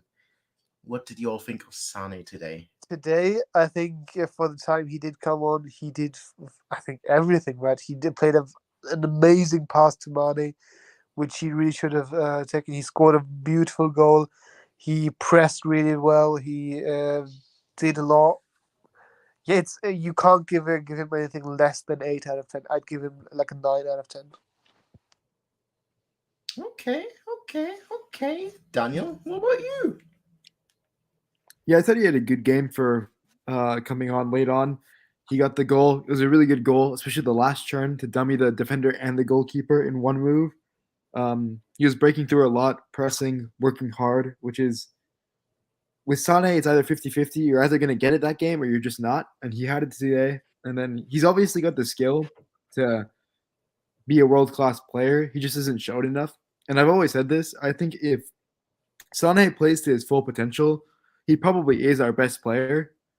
But we don't really see it enough. for that to be the case. I'd give him an 8. I thought he was good. Yeah, I want to see more of that from him consistently. But I do think that picture you showed is going to foreshadow what's going to happen this season. Just because Sané isn't consistent, I do think Musiala is just going to become the linchpin of the Bayern attack. Okay, fair enough. Sad. What do you think about Sané's performance today? Yeah, I think to be fair, Sani start feeling the heat. Start seeing that there is some good players around him that can take out his position. So I think he will probably give his 100%. I think one of the most great attacking players for Bayern will be Sané in this season and the seasons to come. And I think he succeeded with Man City before because of he had this equation that there is so many players they can take his place. That's why he was given 110%. I think this will be implemented this season, and I think he will do better. I will give him also, it's a 10 minutes, so I don't know. I will give him like an 8. He did score. He did some great runs. I think that pass to Mane was sloppy. He need to improve on that. I think he will be great going forward. I don't know, that's what I'm feeling. And I think he should, take on this responsibility and deliver. Because of now, as Lewandowski is gone, and there is many players around him, I think he need to shine, and he need to prove that yes, I deserve to come to Bayern, and I deserve to play always. So let's see. All right. Fair enough. Well, with that said, I do agree myself with Milan Gasic. I would give Sané an 8. But I think we're gonna call it a day here. It is amazing that we've won the Super Cup, the legendary cup, the quite frankly the most important trophy of all time. But I think calling it a day here is fine. We talked about the major aspects of it, and we talked about the key players that performed today. Thank you, everyone, for joining us, both in chat and everyone here as well. I hope you all are having a good rest of the weekend. Bundesliga will be back next Friday. So the season officially, it's kicked off today, but the season officially kicks off next week. I'm excited. And I'm also sad because I was nearly right with my prediction today. I got the 5 goals right. I've just completely forgot that Bayern do concede goals as well. So that's a shame. With that said, ladies and gentlemen, thank you all for joining me today. Have a good weekend. Have a good time. And see you all. What is this? Block user. Simple. See you all next time. Peace out and bye. Goodbye. See ya.